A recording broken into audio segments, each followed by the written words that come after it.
Hello there, and welcome to the Sleepy Facts channel. Tonight, we'll be drifting softly through the gentle corridors of the human mind. The quiet science of psychology reveals not only how we think, but how we feel, how we remember, and how we dream. It is the study of consciousness itself, the calm flicker of awareness that moves behind our thoughts, the silent rhythm that carries us through each moment of being. As you settle in, let the day fade. The light around you can soften now, and the noise can begin to dissolve into the distance. Every breath draws you closer to the still center of your own awareness, the place where thought becomes calm observation, and where curiosity drifts like mist over a sleeping lake. Tonight, there are no lessons to memorize, no questions to answer, only quiet discoveries, facts about the mind that are so gentle, so deeply human, that they soothe rather than stir. Psychology began, in its earliest form, as philosophy's most intimate question. What is it like to be alive? Ancient thinkers watched their thoughts as they might watch ripples on water, wondering where emotions come from, how dreams are born, and why memories feel like living ghosts. Centuries later, scientists began to measure these mysteries, to listen to the brain's whispering electricity, to trace the subtle chemical waves that rise and fall with every emotion. In this way, psychology became a bridge between the seen and unseen, between the physical patterns of the brain and the invisible landscapes of the mind. Even now, every moment you experience is sculpted from patterns of energy moving silently within you. When you feel calm, your brain releases waves of slow, rhythmic activity that match the steady beat of a relaxed heart. When you remember something dear, clusters of neurons light up in delicate synchrony, like constellations forming for an instant and then fading back into darkness. Thought itself is a kind of light, fleeting, luminous, and endlessly renewed. As you breathe now, consider this. Your mind is older than your memories. The patterns that guide your emotions, the ways you learn and heal and rest, are ancient beyond measure. They evolved over millions of years, shaped by survival, by connection, and by love. Deep within your brain lie structures that have changed little since the dawn of mammals' tiny regions that still handle fear, trust, attachment, and sleep. They hum beneath your awareness like a distant song, reminding the body how to stay alive, how to seek warmth, how to find safety in another's presence. When you rest, these ancient systems do not sleep. They keep watch. They regulate the gentle cycles of your hormones, your heart rate, your breath. They know when to wake you, when to dream, and when to surrender completely to silence. Psychology is the study of these invisible harmonies, the music of being that plays whether or not you are listening. And just as a symphony is more than its instruments, the mind is more than the brain. It is experience itself, unfolding. If you have ever felt that your thoughts have a texture, or that your feelings move like weather through your body, you've already touched the edges of this mystery. Every thought has a pulse, every emotion a color. Neuroscientists can watch brain scans and see fear or joy bloom across the cortex like gentle auroras. But even they cannot fully explain what it feels like. From the inside, the soft warmth of affection, the quiet ache of nostalgia, the peace that comes just before sleep. Those sensations are the private art of consciousness, the poetry of neurons written in silence. It is easy to forget, in the motion of daily life, that the mind is a living ecosystem. Thoughts drift in like clouds, linger, then dissolve. Memories fall like leaves, nourishing new growth beneath. Beneath the conscious chatter, deeper processes are always at work, sorting, healing, balancing. Your brain, even at rest, is never idle. It uses the time when you are quiet to repair itself, to file away the day's experiences, to strengthen the pathways that carry kindness, patience and calm. This is why rest is sacred to the mind. It is not absence, it is maintenance, reflection, and renewal. During deep sleep, glial cells in the brain clear away the remnants of thought like caretakers sweeping an ancient temple. As you dream, the mind rehearses, replays, and rewrites. It integrates emotion, so that what once felt sharp and raw begins to soften into understanding. The science of psychology has shown that rest and reflection are not luxuries, they are essential biological rituals that allow us to remain whole. There is something profoundly comforting in this. The same organ that worries also heals. The same circuits that once carried fear can learn peace through repetition, through breath, through love. Every moment of calm you give yourself teaches the brain how to find that path again. Neurons that fire together, wire together. The more you practice stillness, the more easily it returns. Psychology teaches us that perception itself is an act of creation. What you see, hear, and remember is filtered through layers of expectation and meaning. The brain does not record reality like a camera, it interprets, predicts, and paints. In that sense, every person lives inside a slightly different world, sculpted by memory and imagination alike. And yet, across all those private universes, certain feelings remain universal. The comfort of connection, the quiet relief of forgiveness, the serenity of trust. These are the shared frequencies of being human. Even now, as you listen, your attention drifts in waves. Sometimes it narrows, sometimes it opens wide. The gentle rhythm of your breathing synchronizes with the cadence of the words. Your body recognizes calm as an ancient signal of safety. This is not suggestion, it is physiology. The same systems that once guided our ancestors to rest beside the fire still guide you now, reminding you that you are safe, that you may drift. In the soft light of understanding, psychology becomes something more than study. It becomes compassion. To know the mind is to forgive it, to see that thought and feeling are not enemies, but partners. Anxiety is simply the body's attempt to prepare. Sadness is the mind's way of asking for rest. Joy is what happens when all systems align and the brain recognizes harmony. And so, tonight, we will wander through these quiet facts, not to analyze them, but to rest within them. We'll learn how kindness changes chemistry, how breathing rewires emotion, how memories reshape themselves in sleep. We'll see how empathy binds us together, how gratitude reconfigures the mind's wiring, and how love itself alters the perception of time. Every fact will be true, and yet more than factual, it will be human, soft, and slow, like a tide rolling across the shore of thought. There is no rush to understand, only the gentle act of listening. If you enjoy these quiet journeys, I invite you to stay, to breathe, and to let these small wonders cradle your thoughts. They are the quiet truths of psychology, facts that rest as easily as they awaken, that heal as softly as they explain. Now, as your body sinks deeper into the bed or chair where you rest, feel the weight of the day melting away. The mind, this intricate and luminous thing, is ready to be understood not through study, but through stillness. Let us begin. 1. The mind never truly sleeps. Even as your body drifts into rest, the mind continues its endless motion, like a great tide moving beneath a still surface.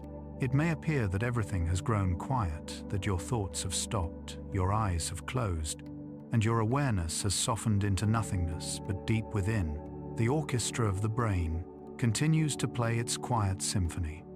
Every neuron still hums with faint electricity. Every synapse still glows with molecular conversation. To sleep is not to stop thinking, but to think differently, in patterns that follow a slower rhythm, a more ancient tempo, one that belongs to the language of dreams. When you lie down at night, your body begins the ritual of surrender. Muscles release their quiet tension, the heart softens its beat, and breath finds its natural pace. Sensors within your brainstem read these signals like lullabies, translating stillness into safety. And then, almost imperceptibly, your consciousness begins to tilt inward. The outer world dims, while the inner one brightens. Waves of neural activity, called alpha rhythms, start to rise and fall across the surface of the brain like gentle tides. They are the signature of a mind preparing to descend. As you cross the fragile border between waking and sleep, something beautiful happens. The brain's attention withdraws from sound, sight, and thought, turning instead toward maintenance, toward repair, and integration. In this hidden world, memory and biology intertwine. The hippocampus, a small seahorse-shaped structure deep within the brain, begins to replay the day's experiences. It whispers them to the cortex, the outer shell of thought and perception, so that temporary impressions can become lasting memories. This process happens quietly, without your awareness, and yet it defines who you will be when you wake. The mind, even asleep, continues to build the story of you. For most of human history, people imagined that sleep was a kind of death, a pause, a disappearance. But modern science has revealed something much gentler and far more intricate. The sleeping mind is alive with purpose. Every stage of rest carries a task. In the first, light stages, the body releases itself from the duties of the day. The senses loosen their grip, but awareness still drifts nearby, hovering like mist over the boundary of consciousness. Then, as you slip deeper, waves of slow, synchronized activity spread through the brain, linking distant regions into a harmonious pulse. It is as if the mind itself exhales. In these slow wave states, the body repairs its cells, balances its chemistry, and renews its energy. Muscles rebuild, tissues mend, and hormones are secreted in gentle cycles. Deep within the skull, a hidden cleaning system awakens. It is called the glymphatic network, and it works like a river that flows through the brain, washing away the biochemical remnants of thought. Microscopic channels open between cells, allowing cerebrospinal fluid to sweep through, carrying waste away. This process is most active during deep sleep, when the neurons themselves shrink slightly to make room for the flow. The result is astonishing. Your mind literally rinses itself clean every night. And yet, even as it cleans and repairs, it dreams. Dreams are the mind's nightly act of quiet creation. In the absence of sight or sound, the brain weaves its own world from memory and imagination.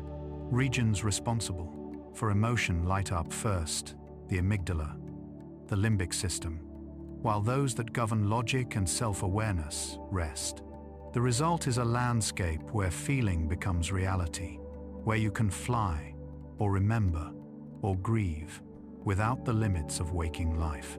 Some researchers believe dreams are emotional rehearsals, a way for the mind to simulate challenge and resolve it safely.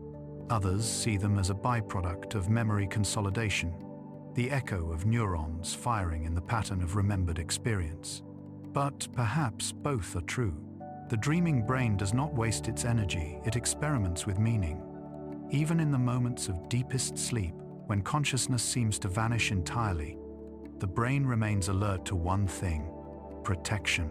Certain networks stay awake, guarding your vital rhythms and listening for danger. A sudden noise, a shift in light, a whisper of movement. Any of these can awaken you because part of your mind never truly surrenders. It is an old instinct, inherited from ancestors who slept beneath the open sky, whose survival depended on sensing the faintest change. To this day, a mother can wake at the smallest sound of her child's cry, while sleeping through thunder and wind. This is not accident. It is love, encoded in physiology. Scientists once thought that sleep was the opposite of wakefulness, a switch that turned off awareness entirely. But now we understand that it is a continuum, a dance between inner and outer attention. Even in dreams, your brain monitors the world. It keeps your temperature stable, your breathing smooth, your heart rhythmic. It balances hormones that regulate appetite, mood, and alertness. The stages of sleep, light, deep, and dream are not isolated chapters, but waves that flow in repeating cycles throughout the night. Each cycle is a miniature lifetime: descent, stillness, transformation, and return. The mind uses these cycles to maintain equilibrium. When stress fills your days, the balance tilts. The body releases cortisol, and the mind becomes restless. But sleep offers restoration. As you rest, cortisol falls, and neurotransmitters like serotonin and dopamine realign. These are the quiet architects of emotion, sculpting calm from chaos. The morning that follows a good night's sleep is not just brighter because of the sun, it is brighter because your chemistry has been renewed. Some cultures speak of sleep as a voyage. The body stays behind, but the mind drifts outward, visiting other shores of itself. In a way, science agrees. During REM sleep, the brain becomes as active as it is when awake. Heart rate and breathing quicken. Eyes dart beneath closed lids, yet the muscles remain paralyzed, as if the body has anchored the mind for its safety. You dream freely, but cannot act on those dreams. The brain protects you from its own imagination. Even in wakefulness, remnants of this rhythm remain. When you daydream, when your focus softens, the same networks that guide you through sleep begin to hum. Psychologists call it the default mode network, a system that becomes active when the mind turns inward. It is the architecture of introspection, creativity, and rest. In quiet moments, it replays memories, explores possibilities, and rehearses futures. It is the waking version of a dream, a reminder that the mind's most profound work often happens in stillness. To say that the mind never truly sleeps is to recognize that it is not a machine that stops and starts, but an organism that breathes. Even its stillness is alive with movement. Thought continues in different forms, some conscious, some wordless. The same brain that calculates and reasons by day composes poetry by night. The same circuits that hold worry also hold wonder. Sleep does not silence them. It transforms their purpose. There is comfort in knowing that while you rest, something within you keeps vigil. The body may lie still, but the mind continues its delicate work of care repairing, remembering, dreaming, protecting. It keeps the light of awareness burning low, just enough to guide you safely through the dark and back toward morning. Every dawn you wake renewed is proof that this invisible labor never ceases. So as you listen now, feel gratitude for the unseen self that works while you rest. The billions of cells that hum in quiet union, the electrical waves that pulse like tides beneath your awareness, the vast invisible intelligence that rebuilds you each night. You do not need to command it. You only need to trust it. The mind has been keeping you alive for as long as you've existed, balancing wake and sleep, consciousness and dream. And when you finally drift off tonight, remember that you are not slipping into absence, you are entering the most ancient rhythm of life itself, the same rhythm that guided your ancestors, and that will guide countless generations after you. A rhythm that never ends, because the mind never truly sleeps. It only changes its way of listening, from the loud outer world to the quiet inner one, where thought dissolves into peace, and peace becomes the softest kind of knowing. In this way, rest is not an escape from life. It is life, continuing in silence. The brain's electricity dims, but never goes dark. It hums like a lantern in the depths of night, a small, steady glow reminding the universe that somewhere within its vastness, consciousness still breathes, still dreams, still remembers the morning that will come. 2. Every thought leaves a trace. Every thought you have ever held, every idea that has passed through the quiet corridors of your mind, has left something behind. Though thoughts may seem weightless and fleeting, like clouds drifting across the horizon of awareness, they leave delicate footprints upon the brain. A single spark of curiosity, a moment of wonder, a whisper of fear. All of these create patterns of electrical and chemical activity that change the structure of the mind itself. Every time you think, feel, or remember, your brain reshapes itself ever so slightly. You are, in a very real and physical sense, sculpted by your thoughts. Inside the living architecture of your skull, billions of neurons stretch their delicate branches toward one another. Between them lie the synapses, tiny gaps across which signals leap in flashes of electricity and chemistry. When a thought arises, it is not a single spark, but a cascade, thousands, sometimes millions, of cells lighting in complex harmony. The same thought repeated again and again begins to strengthen those pathways, as if the mind were treading a familiar trail through a forest. The more you walk it, the clearer and easier it becomes. This is how thought becomes habit, how memory becomes instinct. The brain is a landscape carved by attention. Neuroscientists call this process synaptic plasticity, and it is the quiet mechanism through which learning occurs. When neurons communicate repeatedly, they grow more sensitive to each other's signals. Proteins are released, synapses thicken, and new receptors form along their membranes. These small adjustments, measured in thousandths of a millimeter, are the physical echo of thought. Every insight, every word remembered, every emotion felt, reshapes the very fabric of your neural self. The mind is not a place where things happen. It is something that happens in the moment, sculpted by the flow of its own activity. You might imagine your brain as a library filled with books, each one a record of memory and experience. But the mind is less like a library and more like a living garden. Every idea you nurture grows roots, connecting with others. Every neglected thought withers and fades, making space for something new. The soil of this inner world is memory, rich with the minerals of experience. When you learn a skill or form a habit, it is like planting a seed deep within the neural earth. With repetition, it grows sturdy and enduring. With disuse, it fades back into the dust. Nothing in the mind is truly fixed. Everything moves, transforms, and renews. Consider the way a child learns to speak. Each word they hear strengthens a set of neural connections between sound and meaning. Over time, these pathways become highways of association, allowing them to understand, respond, and create language of their own. The act of listening rewires the mind just as surely as the act of speaking. Even in adulthood, the same process continues. When you read a poem, when you listen to music, when you sit quietly and reflect, your brain is not simply observing it. It is reorganizing itself. It is laying new connections between what is and what might be. Memory works in much the same way.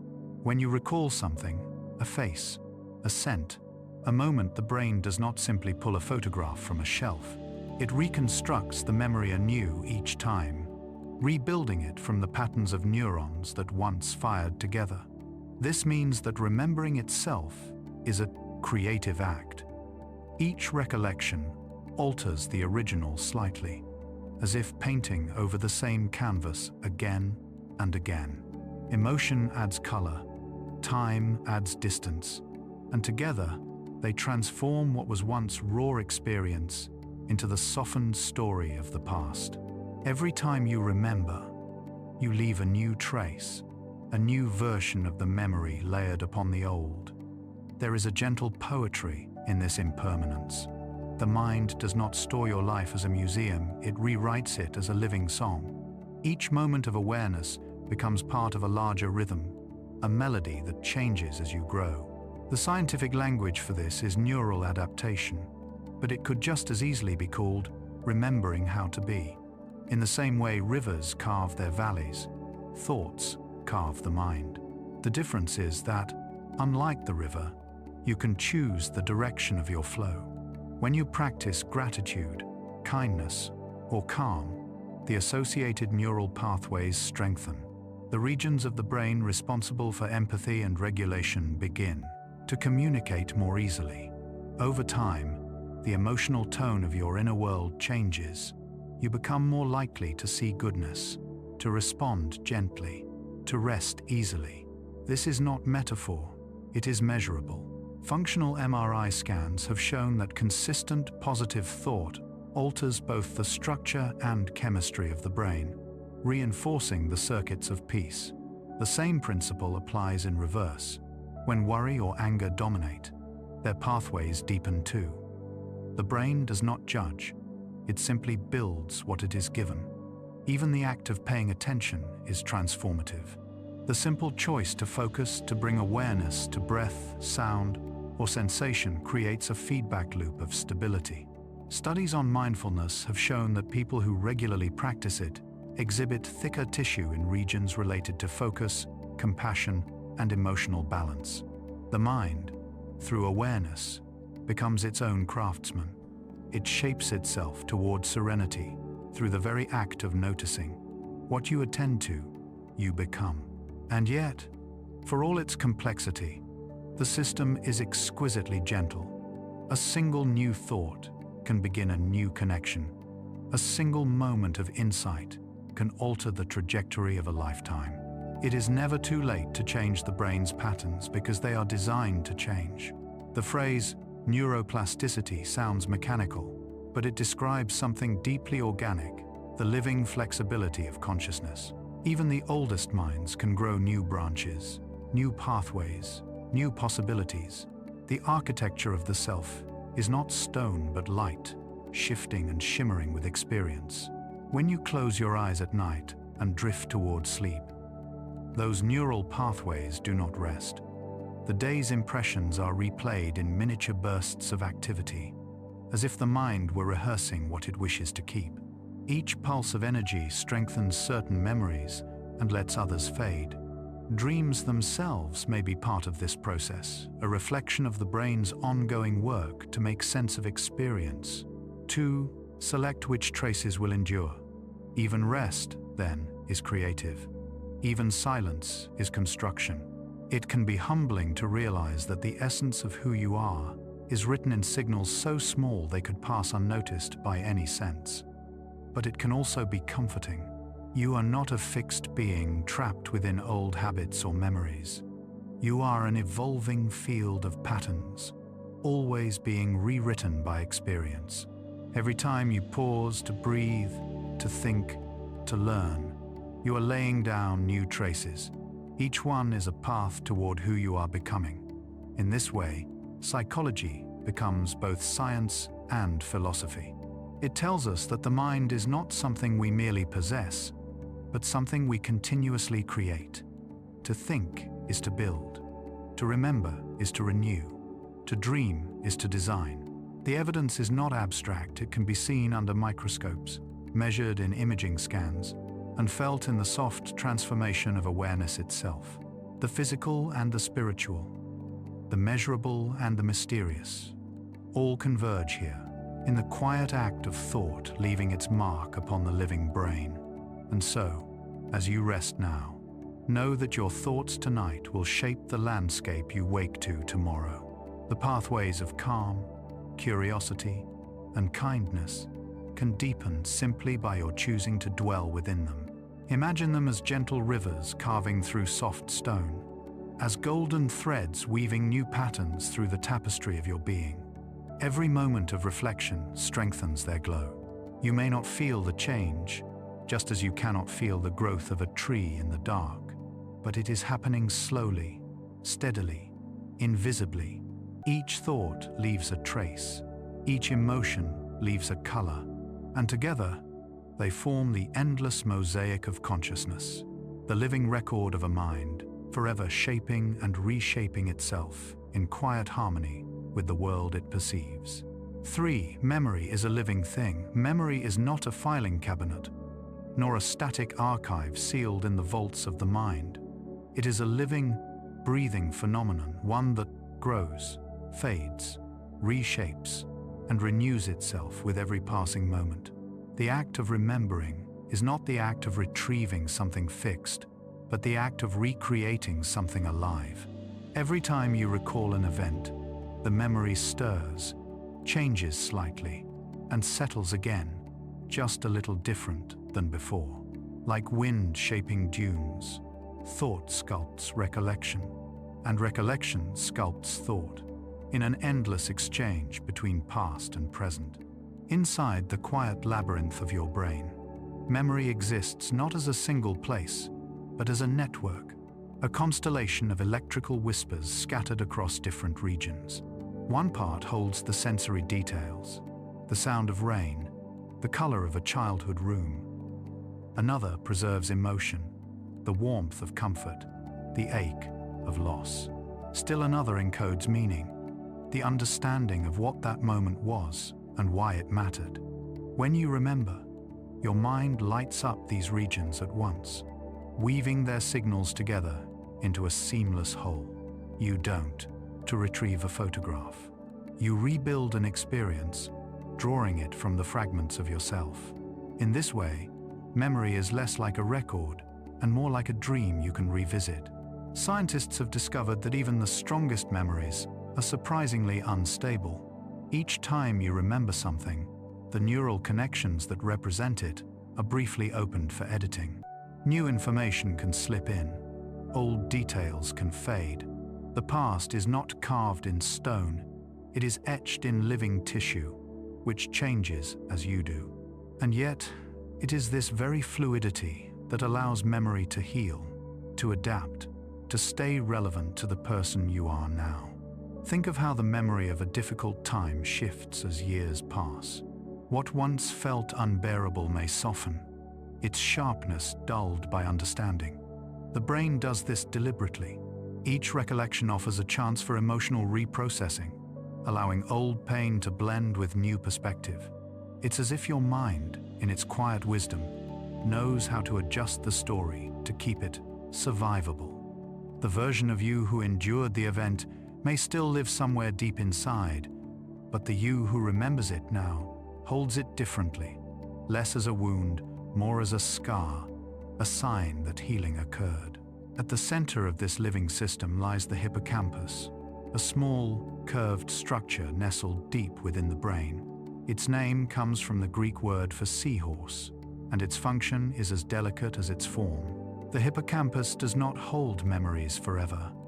Instead, it acts as a gatekeeper, binding together the pieces of an experience before passing them along to the cortex, where they can be stored long-term. Without it, new memories cannot properly form. Patients who lose function in this region often live in an endless present, unable to create lasting traces of what has just happened. Time becomes fragmented, a series of moments that never quite connect. But when the hippocampus is healthy, it performs its work beautifully. Each day, as you live and feel and learn, it organizes your experiences into patterns, assembling sights, sounds, and emotions into coherent stories. Then, as you sleep, it replays those stories in miniature, sending them out to the rest of the brain like messages to be filed away. The sleeping mind hums softly with this activity. Electrical bursts, called sharp wave ripples, ripple through the hippocampus, echoing the day's events. It is during these nocturnal rehearsals that memories stabilize and strengthen. While your body rests, your mind is still writing its history. Yet memory is not only about the past, it is also about prediction. The same networks that recall what has been are used to imagine what might be. When you picture tomorrow, when you plan a path forward, You are using memory's machinery. The brain draws upon patterns from experience to simulate possible futures, testing them for safety, joy, or meaning. In this way, remembering and imagining are intertwined. The past is the raw material from which the mind builds the future. This connection between memory and imagination reveals something profound, that who you believe yourself to be is not fixed, but constantly rewritten by the stories you tell about what has happened. Psychologists call this the narrative self. It is the ongoing story your brain constructs to make sense of your existence. Each memory is like a scene in that story.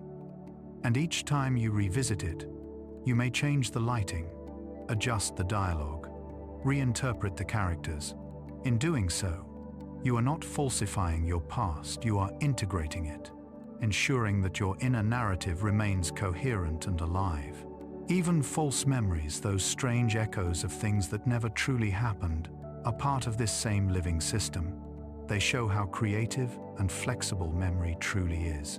The brain's goal is not perfect accuracy. It is continuity. It seeks meaning, connection, and emotional truth, even if the details blur. A memory slightly misremembered still serves its purpose if it helps you understand your life, your values, or your relationships. Like a painter who adjusts the colors of a scene to match the feeling of the moment, your brain adjusts reality to match the essence of what mattered most. There is beauty in how memory entwines the senses. A scent can unlock a childhood afternoon long forgotten. A song can transport you instantly to a version of yourself you thought was gone. These associations are not accidents. The olfactory system, the sense of smell, connects directly to the limbic structures responsible for emotion and memory, bypassing the filters of rational thought. That is why a single breath of rain or perfume can open a floodgate of recollection. Memory, it seems, is written not only in neurons, but in sensations, in the chemistry of feeling. In this living archive, emotion is the ink that writes most deeply. The more feeling an experience carries, the more likely it is to be remembered. This is why we recall moments of love or fear with such vivid detail, while ordinary days blur together. The brain prioritizes survival and connection above trivia. When the heart races, the amygdala signals the hippocampus to record more carefully, ensuring that what mattered most is not lost. Yet this same process can also trap us, as in trauma, where painful memories loop endlessly, unable to fade. Even then, the living nature of memory offers hope. With time, therapy, and understanding, new experiences can reframe the old, teaching the brain that safety has returned. Every memory, then, is both fragile and resilient. It can vanish like mist or return like the tide. It can change shape yet still carry truth, and in its movement lies the essence of being human. You are a continuity of recollection, a living accumulation of remembered thoughts, faces, and feelings that form the mosaic of identity. Without memory, there would be no self, no story, no sense of who you are within time. The mind's ability to remember is also its ability to exist. As you rest tonight, countless memories drift quietly beneath awareness, their neural patterns settling like snow on the landscape of the brain. Some will fade into the soft background of forgetting. Others will remain, glimmering faintly, waiting to be called back into light. Each one is alive in its own way, pulsing with the same subtle energy that once made it real. To remember is to breathe life into the past. To forget is not failure, but balance, the mind's way of keeping space open for new experiences. The brain cannot hold everything, nor should it try. The beauty of memory lies not in its permanence, but in its flow, its willingness to let go and make room for what comes next. And so, when you close your eyes and think back, when a voice, a place, or a feeling resurfaces, know that you are not merely watching a scene, you are participating in creation. The memory grows a little each time you touch it, like a plant leaning toward the light. It is alive because you are alive. It breathes with you, changes with you, and, in its quiet persistence, reminds you that the past is never truly gone. It simply waits, folded gently within the living fabric of the mind, ready to awaken when called by the soft spark of thought. 4. The body feels the mind. Every emotion the mind experiences finds its reflection in the body. Thought and flesh are not separate entities. They are threads woven through the same tapestry, moving together in quiet synchrony. Each flicker of feeling, whether joy, sadness, fear, or calm, sends ripples through the physical form. The pulse quickens, the breath deepens, the stomach flutters, the muscles tighten or release. The mind speaks, and the body listens instantly, faithfully, without hesitation. You are not a mind carried by a body, nor a body carrying a mind. You are a conversation between the two, unbroken, ancient, and alive. When you feel stress, for example, the hypothalamus, deep within your brain, releases a cascade of chemical messengers. Adrenal glands respond, sending adrenaline into the bloodstream, heightening awareness, sharpening vision, tensing muscles for action. The heart beats faster, pumping blood toward the limbs. The lungs expand. This is the body preparing for a challenge. But when that challenge never comes, when the danger is imagined rather than real, the body remains caught between readiness and release, humming quietly with unspent energy. That tension becomes the physical echo of thought, the residue of emotion translated into tissue. Calm, too, has its signature. When the mind feels safe, another cascade begins, one led not by stress, but by peace. The parasympathetic nervous system awakens, like a gentle tide washing over the organs. The heartbeat slows, the breath lengthens, the muscles soften, the digestive system resumes its work. In this moment, the body receives the message that it may rest, that survival is assured, that existence can return to the rhythm of being rather than defense. This is not imagination, it is biology. Every heartbeat carries the voice of the mind through the rivers of the body. It is said that emotions are energy in motion, and science agrees. Each emotion corresponds to a unique pattern of physiological activity, measurable through subtle changes in temperature, electrical conductivity, and hormonal flow. Fear warms the chest. Grief tightens the throat. Love releases oxytocin, softening the muscles of the face and lowering the tone of the voice. Even without words, the body reveals the state of the mind. When you smile, the muscles around your eyes send feedback to the brain, which in turn amplifies the feeling of happiness. When you frown, the reverse happens. The mind and body reflect each other endlessly, creating loops of emotion that can heal or harm depending on their direction. Ancient philosophies understood this long before science did. Practices like yoga, meditation, and breathwork were early attempts to harmonize thought and flesh, to restore the equilibrium between inner and outer life. When you breathe deeply, the diaphragm moves downward, stimulating the vagus nerve, a long, wandering nerve that connects the brain to nearly every organ. This single motion signals safety, slowing the heart, reducing blood pressure, and calming the immune system. It is the biological whisper of reassurance, the body's way of saying, all is well. In moments of anxiety, this simple act can return you to balance because it bridges the divide between mind and form. The truth is that the mind does not merely reside in the brain. It extends throughout the entire body. Every cell listens and responds to its signals. When you experience joy, the immune system strengthens. When you dwell in sorrow, inflammation rises. subtle and slow, as if the body itself grieves alongside you. Modern research in psychoneuroimmunology, an elegant word for the study of how thoughts affect health, has revealed that mood, immunity, and even healing are intertwined. Optimism releases endorphins that reduce pain. Chronic fear or anger can suppress immune response, making the body more vulnerable to illness. The science is clear. The stories we tell ourselves shape the chemistry of our flesh. Consider the heart. It beats over 100,000 times a day, responding to every nuance of your emotional landscape. When you fall in love, its rhythm synchronizes with another's through small shifts in electric fields and shared breathing. When you are anxious, its rhythm becomes erratic, anticipating outcomes that do not yet exist. And when you finally let go, when peace floods through you, the heartbeat settles into coherence, a perfect balance between tension and release. Even the smallest kindness or the softest sigh can alter this rhythm.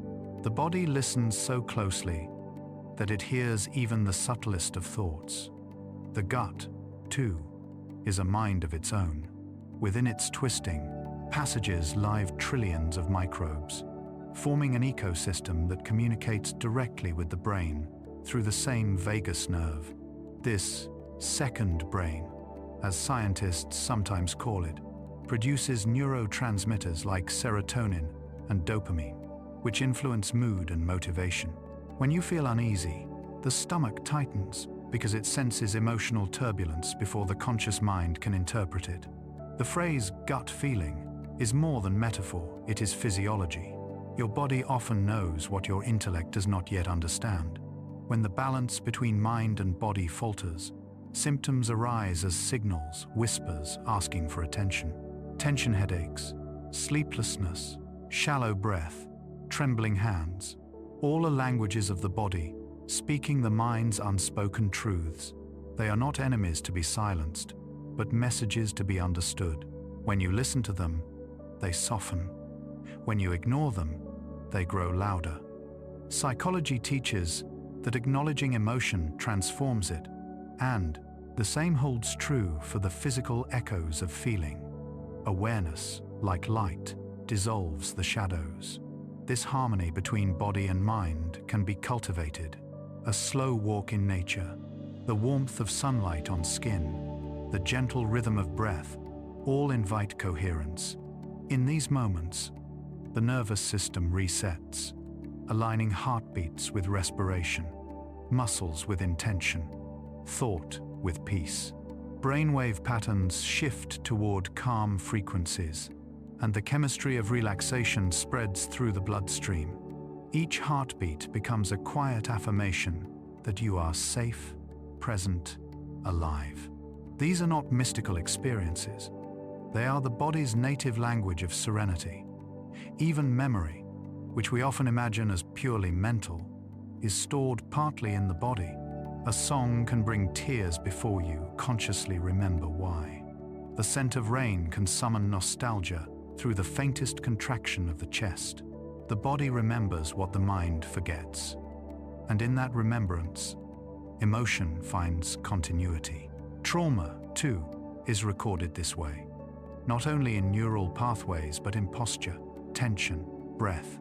Healing often begins when the body is allowed to tell its story, when movement or stillness provides space for release. Therapists who work with trauma often see tears arise not from words but from a single deep breath finally taken. The body is, in this sense, an instrument played by the symphony of the mind. Its rhythms, its warmth, its aches and tremors are all notes in that composition. When the mind is harmonious, the melody is smooth. When turmoil rises, dissonance follows.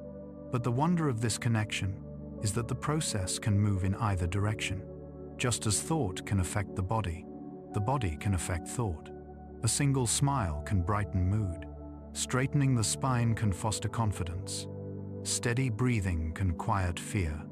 By caring for one, you nourish the other. They are not two instruments, but one. In the quiet dark of night, When the mind begins to drift toward dreams, the body follows its lead. The pulse slows, the breath grows shallow and soft. Hormones shift into the chemistry of rest. The boundary between physical and mental blurs entirely until you are one continuous rhythm, a pulse within a pulse, the heartbeat of consciousness itself. Every dream you experience begins in this merging, as brain and body surrender to the same current of being. So when you next feel emotions stir, whether warmth or worry, excitement or calm, pause for a moment and notice how your body responds.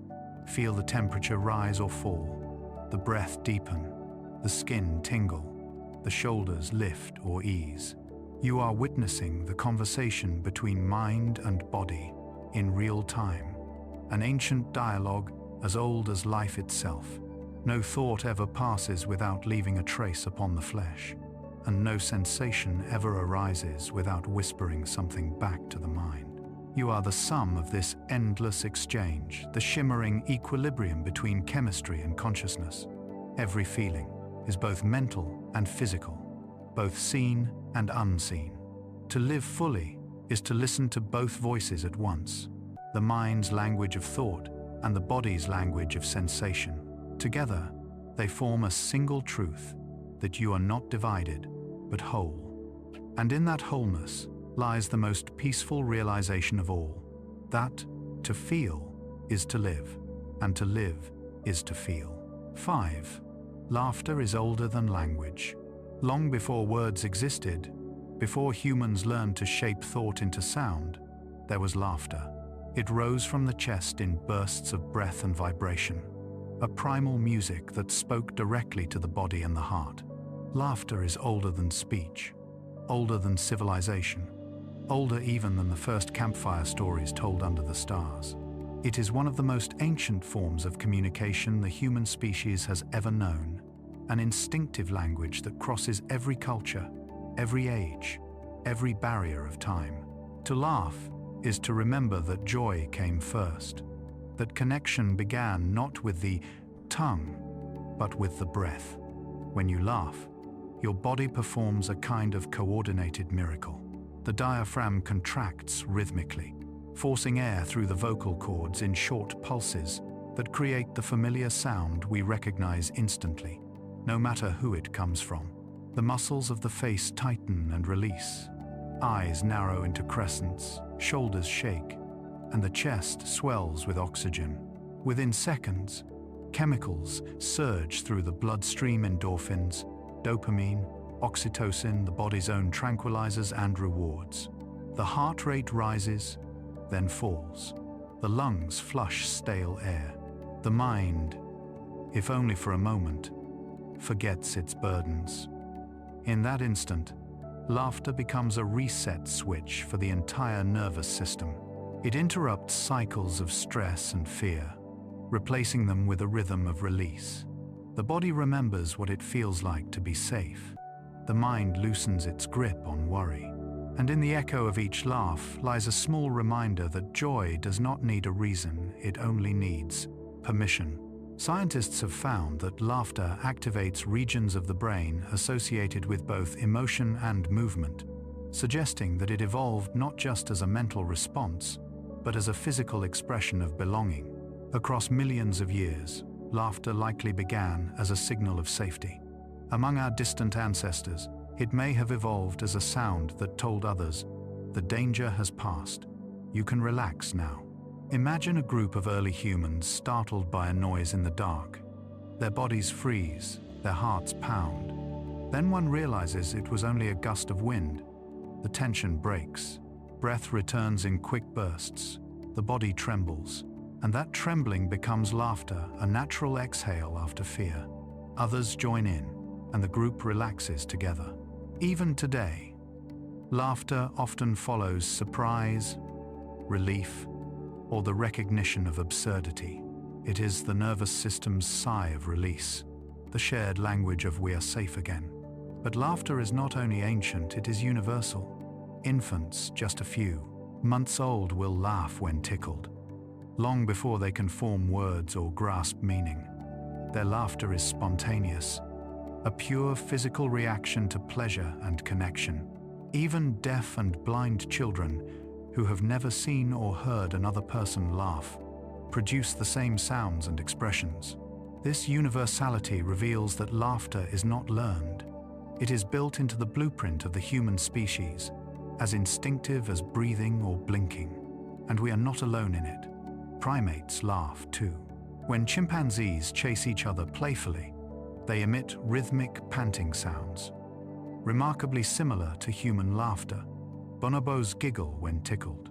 Even rats, small, unassuming creatures, emit high-pitched ultrasonic chirps when they play, especially when tickled by familiar hands.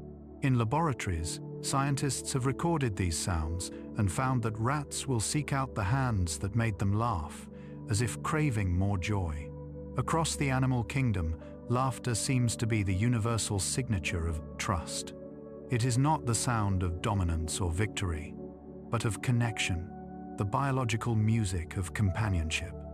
There is deep wisdom in this simple act. Laughter is not merely a response to humor. It is a tool of social bonding. When people laugh together, their brains synchronize. Waves of neural activity align in the auditory cortex and limbic system, creating what researchers call emotional resonance. This synchronization fosters empathy. It dissolves tension. In groups, laughter spreads contagiously, not through thought, but through instinct. Just hearing it triggers mirror neurons, specialized cells that mimic the emotions we observe, causing smiles to form almost involuntarily. One person's laughter becomes another's medicine.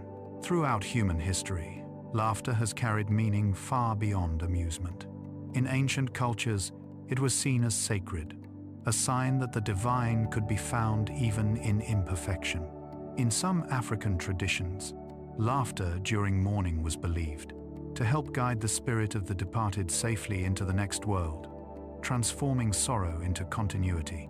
Buddhist monks describe laughter as a form of awakening the body's reminder that suffering, though real, can never fully contain the spirit. Even in the quiet rooms of hospitals, laughter therapy has been used to ease pain and strengthen the immune system, proving that something so simple, so intangible, can move the deepest layers of biology. When you laugh, your brain releases nitric oxide, a molecule that expands blood vessels and increases oxygen flow throughout the body. The immune system activates, sending out protective cells that heal tissue and fight inflammation. Muscles loosen their grip. The body enters a state of coherence, where systems that usually work separately begin to synchronize. The effects are measurable. Blood pressure drops, cortisol decreases, and mental alertness improves. It is as though every organ in the body recognizes laughter as a returning friend, an ancient rhythm that restores balance. Even loneliness cannot withstand laughter. Shared laughter creates community faster than any conversation could. It bridges difference, melts hierarchy, and reminds us of our shared humanity. The sound of laughter between strangers carries the same purity as that between friends. It is the mind's way of saying, we understand each other, even without words. This is why laughter so often fills the spaces between sentences, or erupts in moments of awkwardness. It repairs the fractures in connection before they widen. The same chemistry that heals the body also heals the space between souls. There is a paradox in laughter that psychologists have long found fascinating. We often laugh at things that are not happy. Dark humor, irony, even discomfort can evoke it. This paradox reveals something profound about the mind's resilience. Laughter is not denial, it is transformation. It takes the energy of fear, sadness, or confusion and releases it safely, converting chaos into lightness. It is the nervous system's way of alchemizing pain.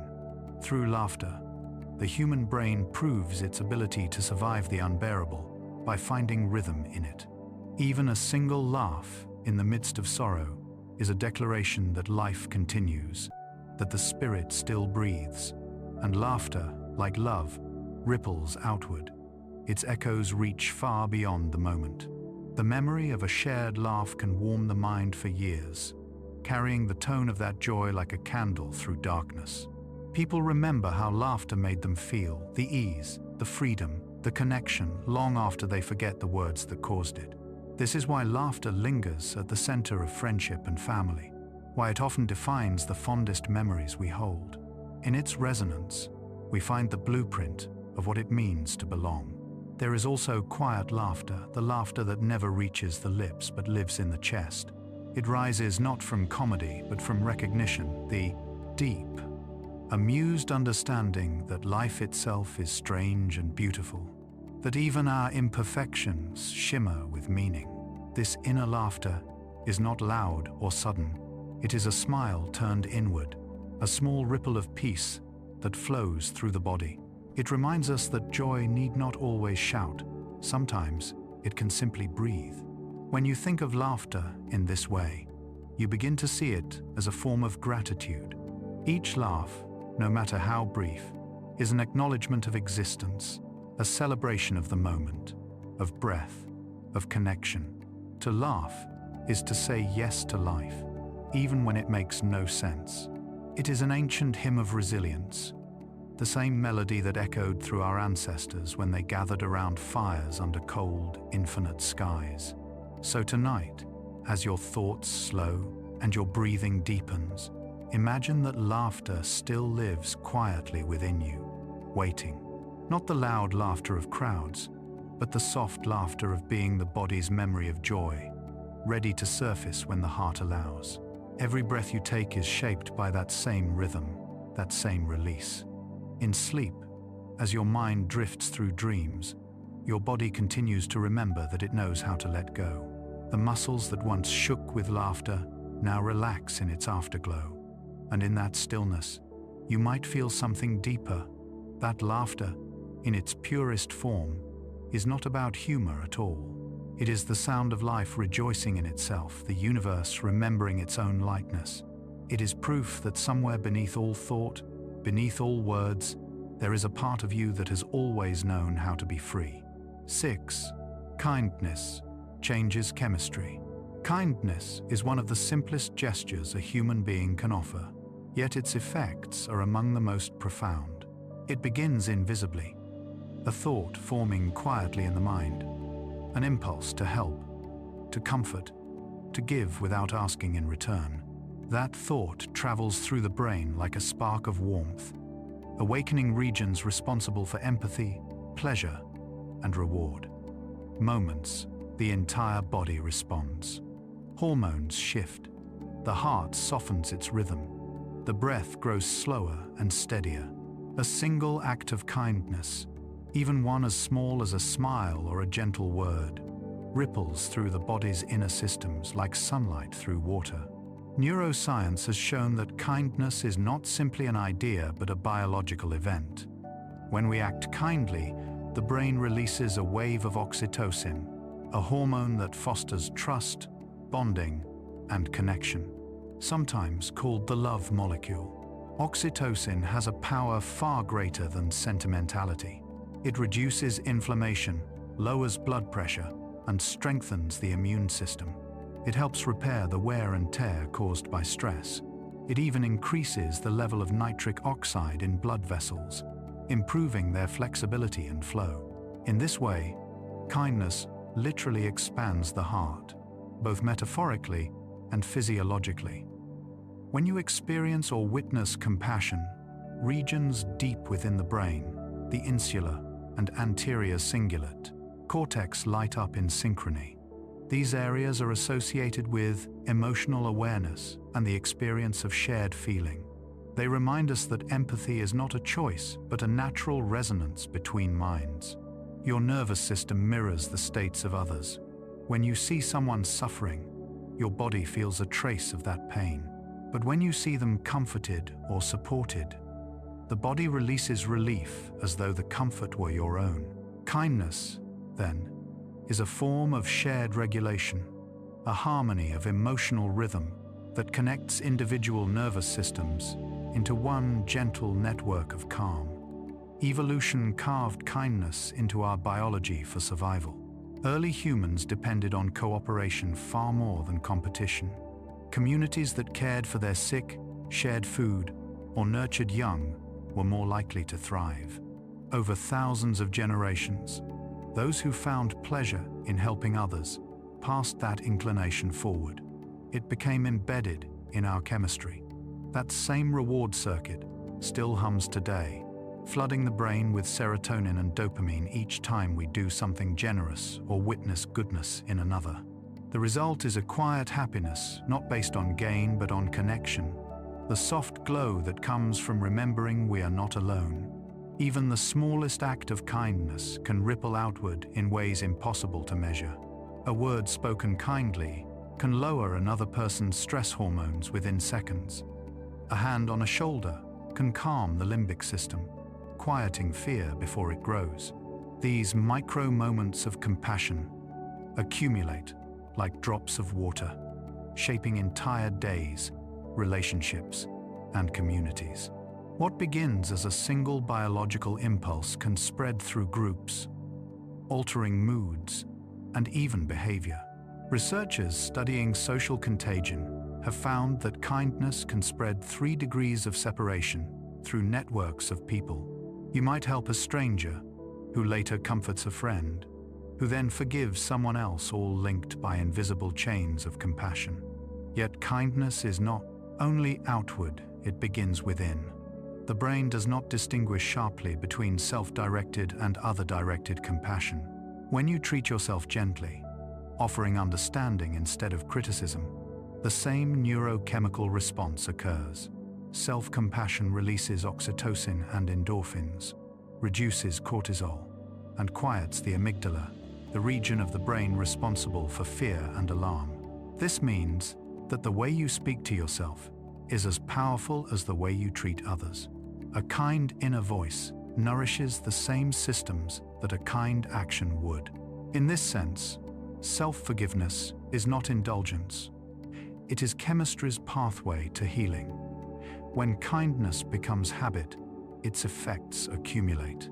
Regularly performing or witnessing compassionate acts has been shown to increase heart rate variability, a measure of the heart's ability to adapt gracefully to change. This flexibility is a sign of health and resilience.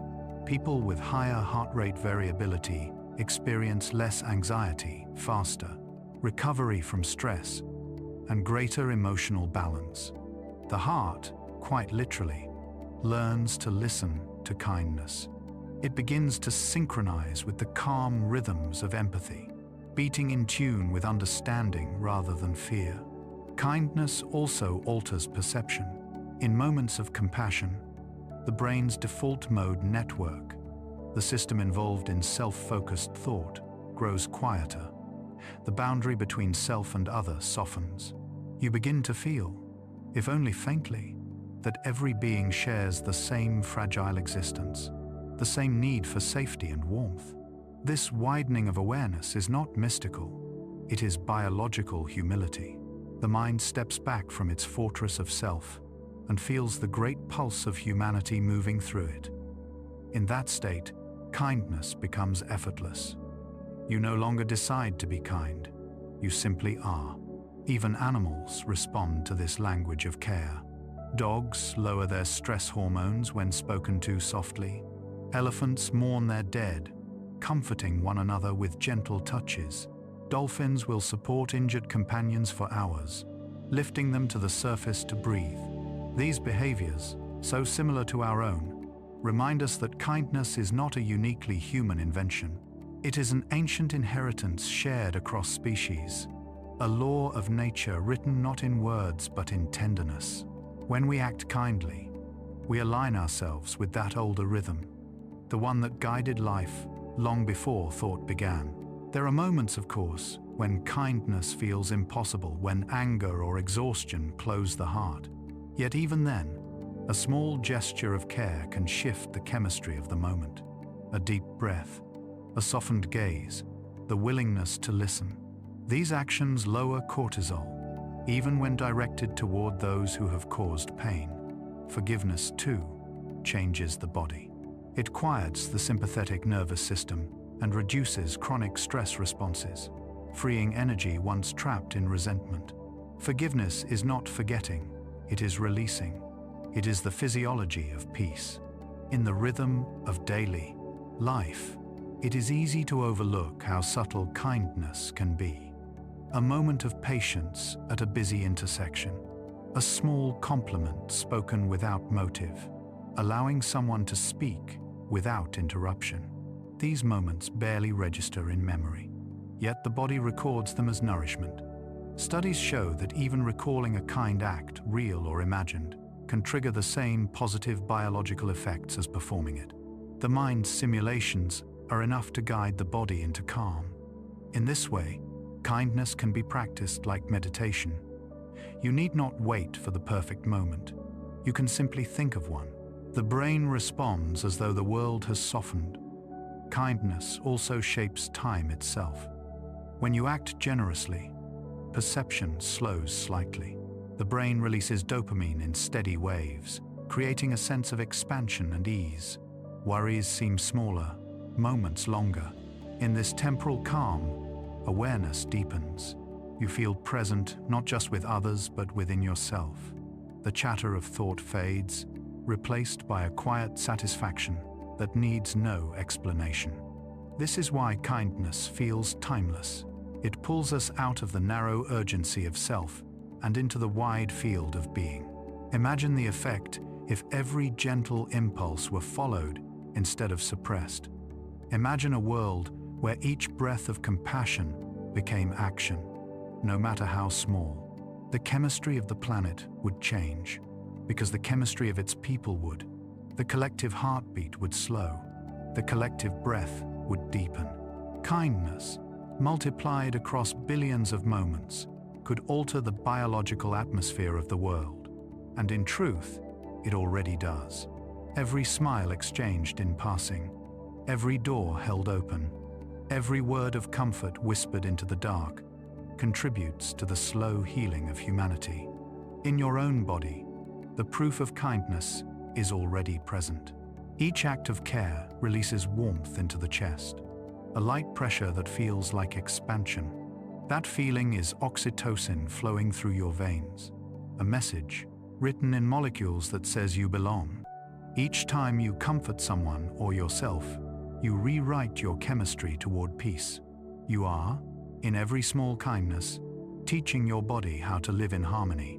And as night falls, when the mind quiets and the body turns inward, that chemistry remains. The warmth in your chest does not vanish. It hums softly beneath the rhythm of your heart, a reminder that compassion is not something you give or receive, but something you are made of. The science of kindness is the poetry of the human body written in light. Each heartbeat carries the memory of care. Each breath renews it. In this gentle cycle, the body and mind learn what they have always known, that kindness, in changing chemistry, changes everything. 7 eyes reflect emotion before words do long. Before the mouth learns to shape words, the eyes have already begun to speak. They are the first language we ever master, a silent vocabulary of light, motion, and meaning. Before we understand sentences, we understand gaze, the way it lingers, softens, darts away, or meets another's with steady warmth. The eyes reveal the truth before the voice can form it. They are small mirrors reflecting not just the world around us, but the secret movements of the mind within. When someone looks at you, you do not simply see them, you feel them. Because in that quiet exchange of glances, countless messages flow faster than thought itself. The eyes are extensions of the brain. They are not merely windows to the soul. They are pieces of the soul's machinery, sculpted from the same tissue that forms the mind. Behind each iris lies a universe of motion muscles that adjust to focus, pupils that widen or contract with emotion, blood vessels that shift with heartbeat and feeling. When you experience joy, the eyes brighten as blood flow increases and the muscles around them lift slightly. forming the subtle geometry of a genuine smile. When sadness visits, the same muscles release, and the light within seems to dim, as if the body itself were shading the heart. Even without sound, the eyes whisper these truths with perfect accuracy. Neuroscience confirms what poets have always known, that the gaze is the most expressive movement of the human body. Tiny muscles, known as the orbicularis oculi, tighten involuntarily when we feel authentic joy. This contraction cannot be faked easily. It signals real emotion, creating the soft creases known as crow's feet that appear in genuine smiles. Artificial smiles lack this movement, revealing the difference between politeness and sincerity. The brain recognizes these patterns instantly. Without conscious thought, we can tell when someone's smile is genuine, when their eyes glimmer with authenticity, or when they are masked by something unspoken. In this way, the eyes have evolved to protect honesty. They are nature's truth-tellers, making deceit difficult and empathy effortless. When two people lock eyes, their nervous systems synchronize.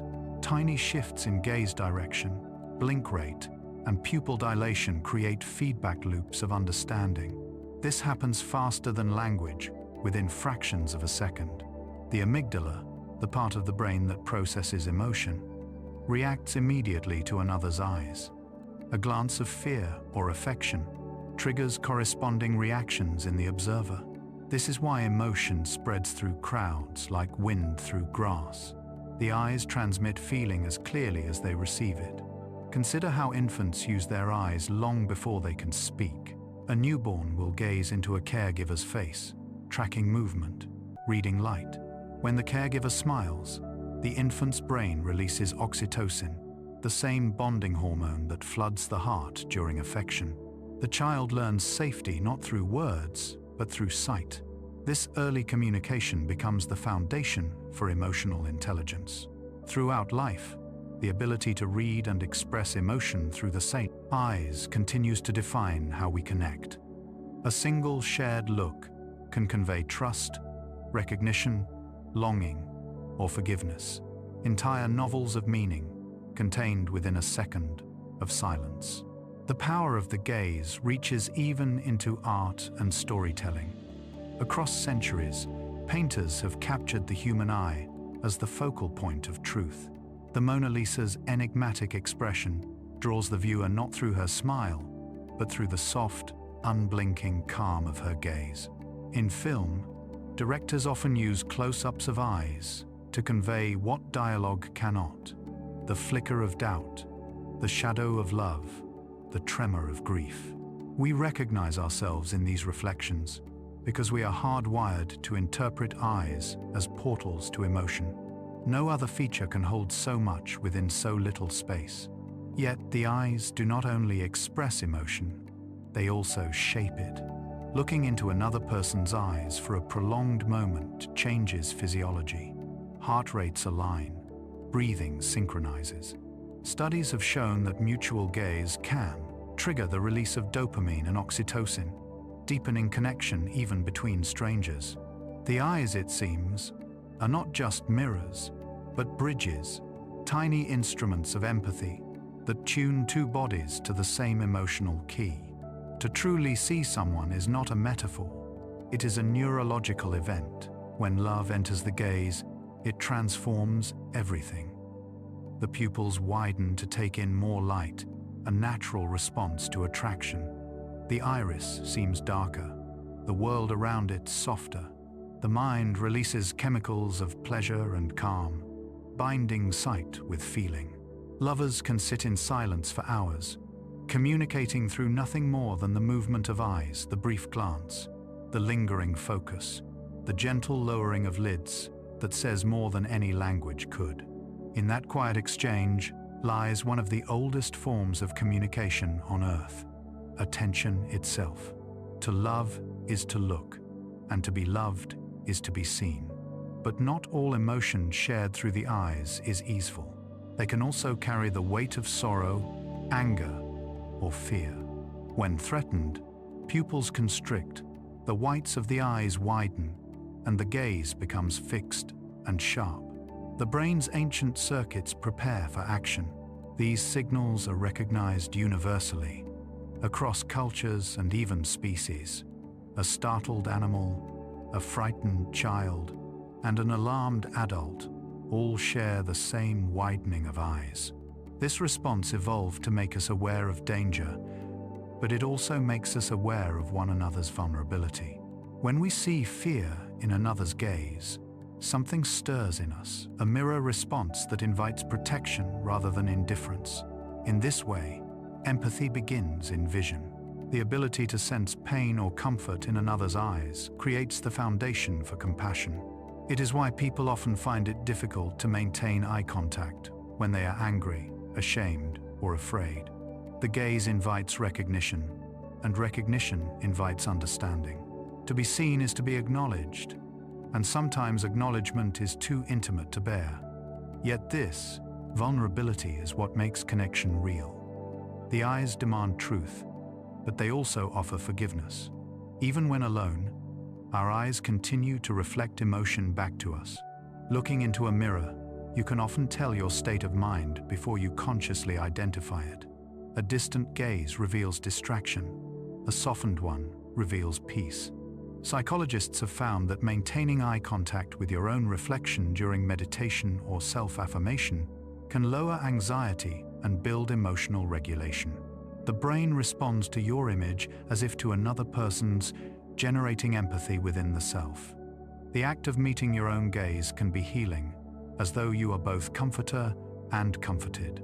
In the natural world, animals, too, use gaze as their language of relationship. Wolves maintain eye contact to establish trust within the pack. Birds synchronize flight patterns through the flicker of each other's eyes. Even whales and elephants, whose eyes seem small compared to their vast bodies, hold a depth of emotion that humans recognize instinctively. When we meet their gaze, we often describe the experience as spiritual. Perhaps it is because we are seeing in them the same consciousness reflected, the same ancient awareness of being alive. To look into someone's eyes is to stand at the threshold between inner and outer worlds. Behind that glimmer lies the sum of all memory, hope, and perception. Within it, the reflection of light becomes the reflection of self. When two gazes meet for a moment, two consciousnesses share the same light. It is the closest thing to merging souls that existence allows, and perhaps the simplest. In the quiet of night, when you close your eyes, the world disappears, but the movement behind your lids continues. Tiny flickers during dreams mirror the act of seeing. Even in sleep, the eyes rehearse emotion, tracing the outlines of imagined faces, replaying scenes of love and loss. The dreaming brain continues its silent dialogue with the body, proof that the eyes never fully rest. They remain the instruments of awareness, tuned always to the music of feeling. So much of what makes us human lives in these small, luminous windows. Through them, the mind confesses without words, the heart reaches without distance, and the soul learns how to be known. The eyes are not passive observers of the world. They are participants in its creation. Every glance shapes reality. Every shared look binds time for a moment into stillness. If you ever doubt that emotion is real, look into another person's eyes. You will see it there not as theory or description, but as light itself, trembling, alive, unspoken. The eyes carry the story of the mind, written not in ink or sound, but in reflection. They speak the oldest language on earth, the one that existed before all others, the language that says, without a single word, I see you. 8. Imagination and memory share the same circuits. When you close your eyes and picture something that is not in front of you, a familiar face, the sound of rain, the smell of warm bread, the same regions of your brain that would respond to those real sensations begin to stir. The visual cortex glows faintly as if light were truly falling on your eyes. The auditory centers hum with echoes of remembered sound. The limbic system, the home of emotion, lights up in sympathy with imagined touch or memory's warmth. Imagination and memory, it seems, are not distant cousins within the mind, but twin reflections of one another. To remember is to imagine the past.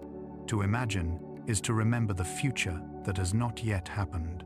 Neuroscientists who study this phenomenon have watched with wonder as brain scans reveal how closely the two are linked. When subjects recall a familiar place or create a new one in thought, the same networks awaken the hippocampus, the prefrontal cortex, the posterior parietal lobe.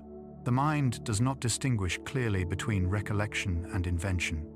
It builds both, with the same materials, fragments of experience, stitched together into coherent form. The difference is not in where they arise, but in how they are used. Memory rebuilds what was. Imagination rehearses what might be. But in the architecture of the brain, they share the same foundation. Perhaps that is why the past and the future feel equally alive when we think of them. A moment remembered can be as vivid as a moment dreamed. The mind relives the warmth of the sun on childhood skin with the same sensory detail it uses to imagine a day that has not yet come. This overlap allows the human species to do something extraordinary, to learn not only from what has happened, but from what could happen. The brain's ability to simulate the future using the structure of memory is one of the keys to survival. It lets us plan, empathize, and create worlds that do not yet exist. If memory were rigid, imagination would not be possible. It is the flexibility of recall that allows us to repurpose fragments of experience into new designs. A remembered forest becomes the setting for an imagined dream. The sound of a friend's laughter becomes the foundation for a melody. Even the way you picture tomorrow's sunrise is a collage of sunsets you've already seen. Every act of creativity borrows from the archive of memory, reshuffling it into new patterns. The poet rearranges emotion, the painter rearranges light, the dreamer rearranges time. The hippocampus sits at the center of this mysterious exchange. It acts like a bridge between what has been encoded and what can be conceived. When we imagine, it retrieves the building blocks from storage, the color, the sound, the texture, and passes them forward to the frontal lobes, where they are assembled into new combinations. The process happens so fluidly that we rarely notice it. We call it inspiration, but it is really the mind recomposing itself. The future we envision is built entirely out of the past we remember. This intertwining of imagination and memory is also why our memories shift with time. Each time we recall them, the networks involved in imagination are activated alongside recollection. New information, new emotion, new understanding seeps in, subtly altering the original memory. What you remember today is not quite the same as what you remembered yesterday. The story evolves because your mind does. It is not deceit, it is adaptation. The brain updates its own history to match its present self. That fluidity keeps the narrative of identity coherent, even as the details change. It also explains the healing power of visualization. When people imagine peaceful scenes, the brain responds as though those scenes were real. Heart rate slows, muscles loosen, cortisol drops. The same circuits that respond to physical safety are activated by imagined safety. This is why guided imagery can ease pain, and why daydreaming of calm can lower blood pressure. The body trusts the pictures the mind creates, because to the nervous system, imagined experience is real enough. The overlap between memory and imagination gives rise to one of humanity's greatest gifts, empathy. To understand another person's feelings, we must be able to imagine them. The brain does this by simulating their experience, drawing from our own memories of pain, joy, or fear. The same neural pathways that allow us to recall our own past enable us to enter someone else's. When you picture a loved one suffering or smiling, your body responds with real emotion. In that moment, imagination and memory work together to expand awareness beyond the self. Even dreams reveal this partnership. While you sleep, the brain replays fragments of memory, stitching them together into surreal narratives. The hippocampus and amygdala, those ancient keepers of emotion and recollection, converse with the visual cortex, creating worlds that feel both strange and familiar. In dreams, memory and imagination merge completely. The past is reassembled into new forms, allowing the mind to process emotion and prepare for what lies ahead. Every morning you wake slightly changed, your brain having rehearsed life in the theater of its own making. Artists have always sensed this truth intuitively. When a writer conjures a scene, or a painter captures light on canvas, they are not inventing from nothing. They are recalling the sensory music of life and blending it with vision. Creativity is a conversation between memory's archive and imagination's reach. Every novel, every symphony, every whispered dream is proof that the mind can travel freely through time, borrowing from what it has known to create what it longs for. Yet there is also a quieter side to this connection. Sometimes imagination can borrow too heavily from memory, replaying fears as possible futures. Anxiety, in many ways, is the misuse of imagination, the mind rehearsing what it dreads instead of what it hopes for. The same neural machinery that envisions possibility can also generate worry. But even here, awareness offers release. By recognizing that fear and imagination share the same circuits, we learn that calm can be built with the same tools. The same pathways that picture danger can be trained to picture peace. The brain listens to what we show it. In the stillness of reflection, this truth becomes almost poetic. The mind is a storyteller that cannot help but weave. Each memory is a thread, each dream a loom. The resulting tapestry is the self, ever-changing, ever unfinished. The borders between what was and what will be blur until only what is remains. Consciousness imagining itself. To live is to wander through a gallery of moments, some remembered, some imagined, all illuminated by the same internal light. Think of the last time you daydreamed a place you've never been, a future you hope for, a memory you wish to relive. Notice how your body responded, the subtle shift in breath, the faint flutter in the being, chest, the trace of a smile. Even without external stimuli, your physiology changed. The body cannot distinguish fully between real and imagined experience because, in essence, all experience lives in the same circuitry. What matters is not the event, but the feeling it evokes, and that feeling writes itself into the nervous system as surely as any reality. As night draws near and your thoughts begin to slow, the border between imagination and memory softens even more. The day's experiences drift into recollection, and dreams begin to form their first outlines.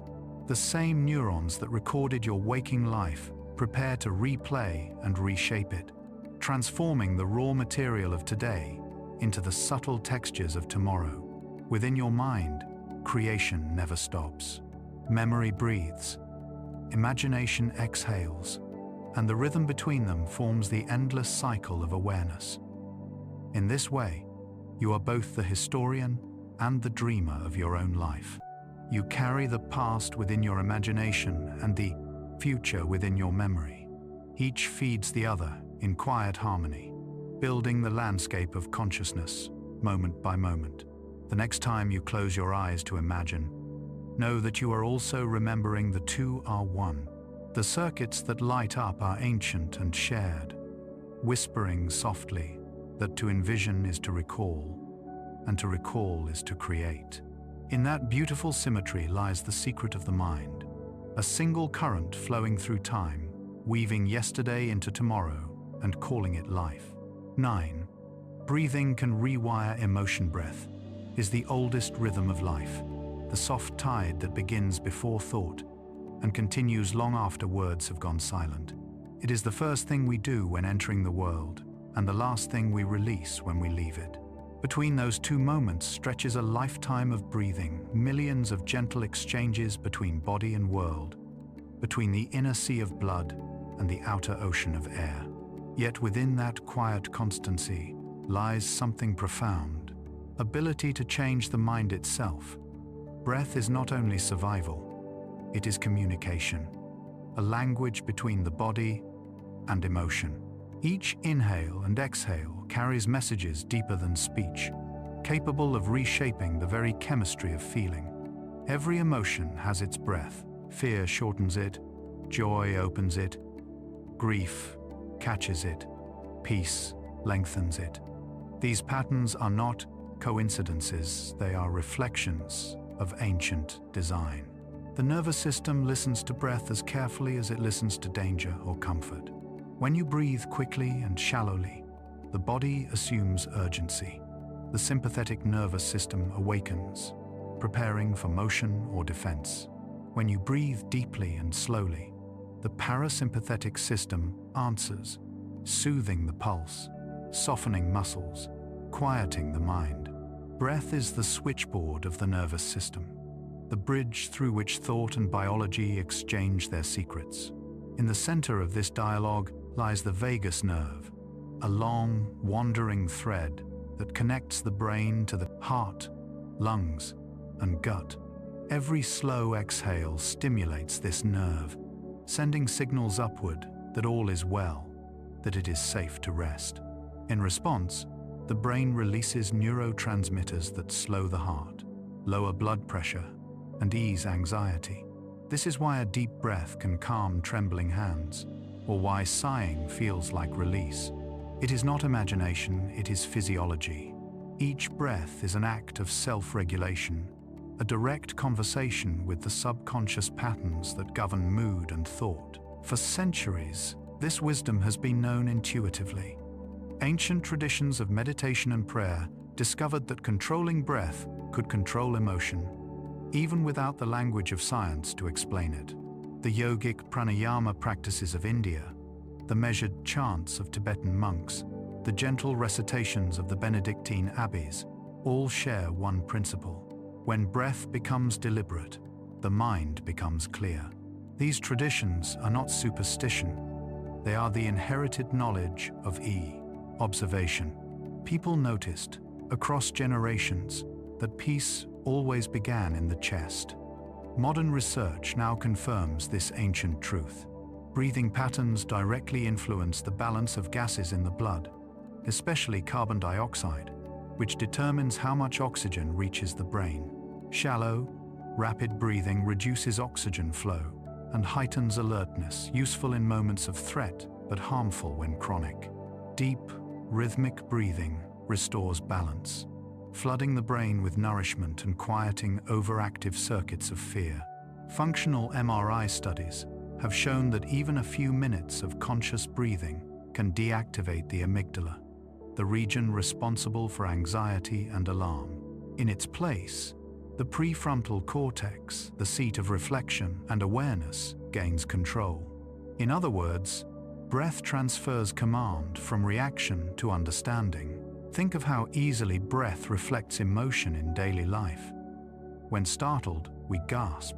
When moved, we sigh. When we cry, the breath trembles. When we laugh, it bursts in waves. In every case, the lungs act as translators for the heart, turning invisible feeling into physical rhythm. Yet this translation flows in both directions. Just as emotion alters breath, breath can alter emotion. The same pathways that allow fear to shorten breath allow steady breathing to quiet fear. This bi-directional link is the essence of self-soothing, the art of using the body to reshape the mind. Consider how you breathe when you are calm. The air enters through the nose, expands the belly gently, then leaves through the mouth or nostrils in a slow stream. The chest hardly moves. The breath flows in cycles of about 6 per minute, a pace that naturally synchronizes with the heart's own rhythm. This synchronization, known as respiratory sinus arrhythmia, is the physiological signature of tranquility. When you breathe this way, heart rate and breath rise and fall together in harmony, like waves meeting the shore. The body hums with coherence, and the mind follows. But the miracle of breath is not only its power to soothe, it also connects every moment of your life into a single continuous motion. Each inhale carries traces of the world, the air that has passed through forests, mountains, oceans. Each exhale returns something of you to that same world. Breath is communion, a reminder that no separation truly exists between inside and outside. When you breathe deeply, you participate in the same rhythm that moves wind through trees and tides across the moonlit sea. Perhaps this is why slow breathing feels sacred. It reminds the body that it belongs to something vast and kind. In psychology, breath is now recognized as one of the most effective tools for emotional regulation. Techniques such as diaphragmatic breathing, box breathing, and coherent breathing are prescribed for anxiety, depression, and trauma. They work not by suppressing emotion, but by re-educating the nervous system. A traumatized mind breathes as if danger is still present. Through practice, breath teaches it otherwise. With time, the signals of calm become the new normal, and the brain rewires itself to recognize safety once again. Breath, in this way, is therapy written in rhythm. Even in moments of sorrow, breath can cradle you. When grief constricts the chest, the body instinctively resists air, as though protecting the heart. But each intentional inhale reminds the body that life continues. Each exhale releases what cannot be kept. Inhaling, we remember presence. Exhaling, we practice letting go. This is why morning rituals across cultures often involve breath chants, songs, prayers, and sighs. The voice is nothing more than shaped breath, and through it, pain transforms into something shared, something released into the open air. When you watch the natural world, you see breath mirrored everywhere. The sea inhales and exhales with the tide. The forest breathes through the rise and fall of wind. Even the Earth's atmosphere expands and contracts with the turning of seasons. The universe itself seems to breathe, stars consuming and releasing energy, galaxies pulsing with creation and decay. To breathe deeply is to align with this cosmic rhythm, to remember that your own life is a small echo of the universe's vast respiration. Every inhale is the universe entering you. Every exhale, you entering the universe. There is a moment, just after a long exhale, when the body is completely still. In that pause, something extraordinary happens. Awareness opens like a clear sky.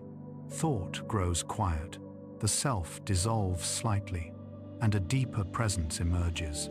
It is in these pauses between breaths that meditation finds its heart. They are the spaces between moments where emotion ceases to define you, and you glimpse what lies beyond it, a consciousness untouched by turbulence, resting beneath the rhythm of the lungs.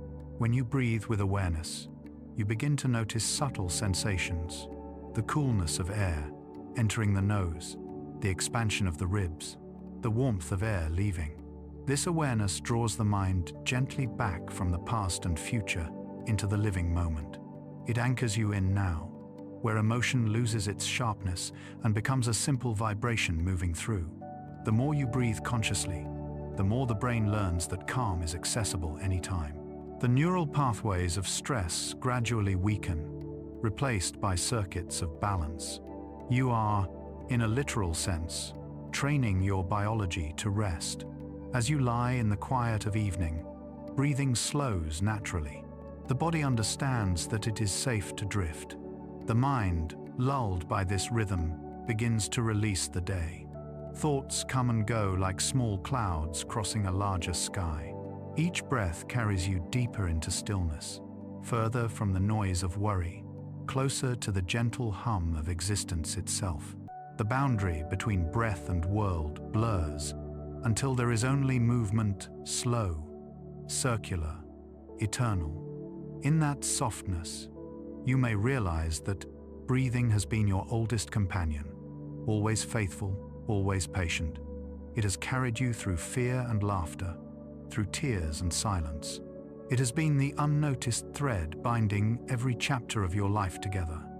And within it lies your most immediate access to peace. You need not search for calm beyond yourself. It has been breathing with you all along. So tonight, as the air moves quietly in and out, remember that each breath is both message and medicine.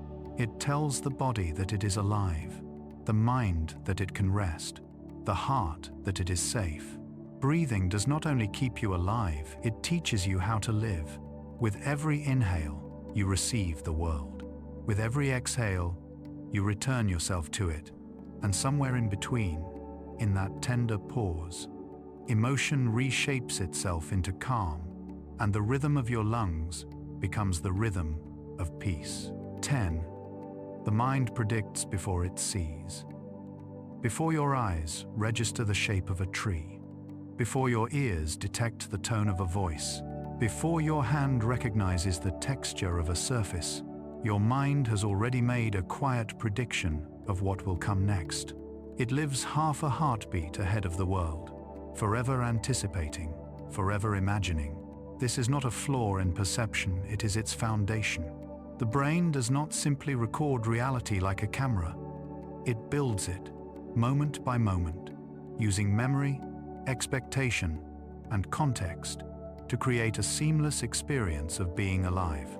In this way, perception is not passive reception, but active creation. The mind predicts before it sees. Inside your skull, billions of neurons fire in intricate patterns, constantly comparing incoming sensory data with internal models of the world. This process happens so quickly that by the time you believe you are seeing something, the brain has already decided what it probably is. The world you experience is therefore a synthesis, part signal, part imagination. Light enters your eyes, sound enters your ears, and your brain shapes both into coherent meaning using its best guesses about reality. This guessing is not error, it is efficiency. Without it, every moment would feel unfamiliar, overwhelming, chaotic. Prediction makes perception stable enough to live within. Neuroscientists call this the predictive processing theory of the brain. According to this model, the mind is constantly running simulations, forecasts of what it expects to encounter, and comparing those forecasts against actual sensory input. When the world matches expectation, perception flows smoothly. When it does not, a signal of surprise, known as a prediction error, arises, prompting the brain to adjust its model. This dance between expectation and correction is continuous, the very rhythm of awareness itself. We do not simply see to believe, we believe in order to see. Even the simplest act, like catching a ball, depends on prediction. Your eyes follow its arc, but your brain is always a fraction ahead, estimating its future position and guiding your muscles to meet it. If the brain waited for the ball to arrive before deciding how to move, you would miss every time. The same principle applies to every sensation, thought, and emotion. The mind's predictions shape what it perceives, determining not only how you see the world, but how you feel about it. When you expect kindness, you notice it more readily. When you anticipate fear, your senses narrow to confirm it. Reality bends to the curvature of expectation. This predictive nature explains why habits of thought feel so difficult to change. The brain prefers familiar patterns because they allow it to predict more easily. Each belief, each emotional reflex, is a shortcut the mind uses to reduce uncertainty. Even pain, when expected, can feel safer than the unknown. When you begin to notice your expectations, when you observe the predictions as they arise, you can choose new ones. Slowly, the neural circuits adapt, reweighting the probabilities of perception. In time, the world begins to look different, because your mind has learned to see differently. Every culture, every philosophy has sensed this truth in its own language. We see the world not as it is, but as we are, says an old proverb. Buddhism teaches that perception is colored by attachment and aversion, while modern psychology calls it confirmation bias. The essence is the same. The mind projects its inner world outward, and in doing so, it shapes reality. This is not mystical, it is neurological. The pathways that carry signals from the senses upward are fewer than those carrying predictions downward. In terms of information, the brain sends more messages about what it expects than it receives about what truly is. What we call seeing is really the meeting point between the two. This meeting point is where wonder lives. When prediction fails, when the world surprises us, the brain floods with activity, releasing dopamine, to mark the moment as significant. Surprise awakens curiosity, urging us to learn. It is why novelty feels exciting, why beauty startles, why awe can bring tears. In that moment, the mind's confident story collapses, and raw perception shines through. For a brief instant, we experience the world not as prediction but as revelation. It is as though the universe speaks directly, bypassing expectation, and the mind falls silent to listen. Dreams, too, are born of prediction. In sleep, sensory input fades, and the brain continues its predictive dance without interruption from the outer world. It generates its own signals, creating realities from memory and emotion. In the dream state, the boundaries between expectation and experience dissolve completely. You do not merely imagine a world, you inhabit it. The same networks that construct waking perception continue to operate, guided by the brain's internal models rather than external stimuli. Even asleep, you live in a predicted world. Emotion itself arises from this same architecture. Feelings are not raw reactions to events, but interpretations, predictions about what those events mean for survival. When your heart races, the brain predicts danger or excitement depending on context. The same bodily state can become fear or joy based on the story the mind tells. This predictive emotional system is what allows us to navigate complexity. It transforms chemistry into meaning, sensation into narrative, but it also means that by changing our predictions, we can alter how we feel. When you breathe slowly and remind yourself that you are safe, you are sending data upward that reshapes the brain's forecast. Over time, those new predictions become new emotions. This is why mindfulness can be so transformative. By resting attention in the present, you interrupt the mind's habit of constant forecasting. The chatter of what if begins to quiet. Instead of predicting, you begin to perceive directly. The moment regains its texture, its color, its depth. In that clarity, the world feels more real, not because it has changed, but because you are finally seeing it before the mind overlays its expectations. The silence of mindfulness is the silence before prediction, a return to raw perception. Yet even as we practice presence, prediction remains part of who we are. Without it, memory and imagination would cease. The brain's ability to anticipate allows us to plan, to hope, to dream. It allows us to learn from the past and prepare for what has not yet arrived. What matters is balance, the awareness that what we see is always partly what we expect, and the humility to let surprise reshape us. When the world contradicts your assumption, let curiosity rise instead of resistance. In that willingness to update lies the evolution of consciousness.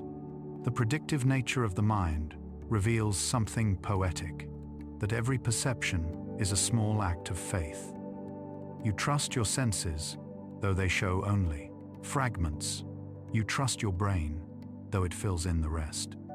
And you trust the world, though it forever moves beyond your understanding. This trust is the quiet courage of existence, the faith that the next moment will make sense, that life will unfold in a pattern that the mind can follow. Sometimes it does, sometimes it doesn't. But always, the mind predicts again, forever leaning toward the light of what might be. As you lie here breathing, the same system is at work. Your mind is already predicting the next breath, the next sound, the next flicker of thought.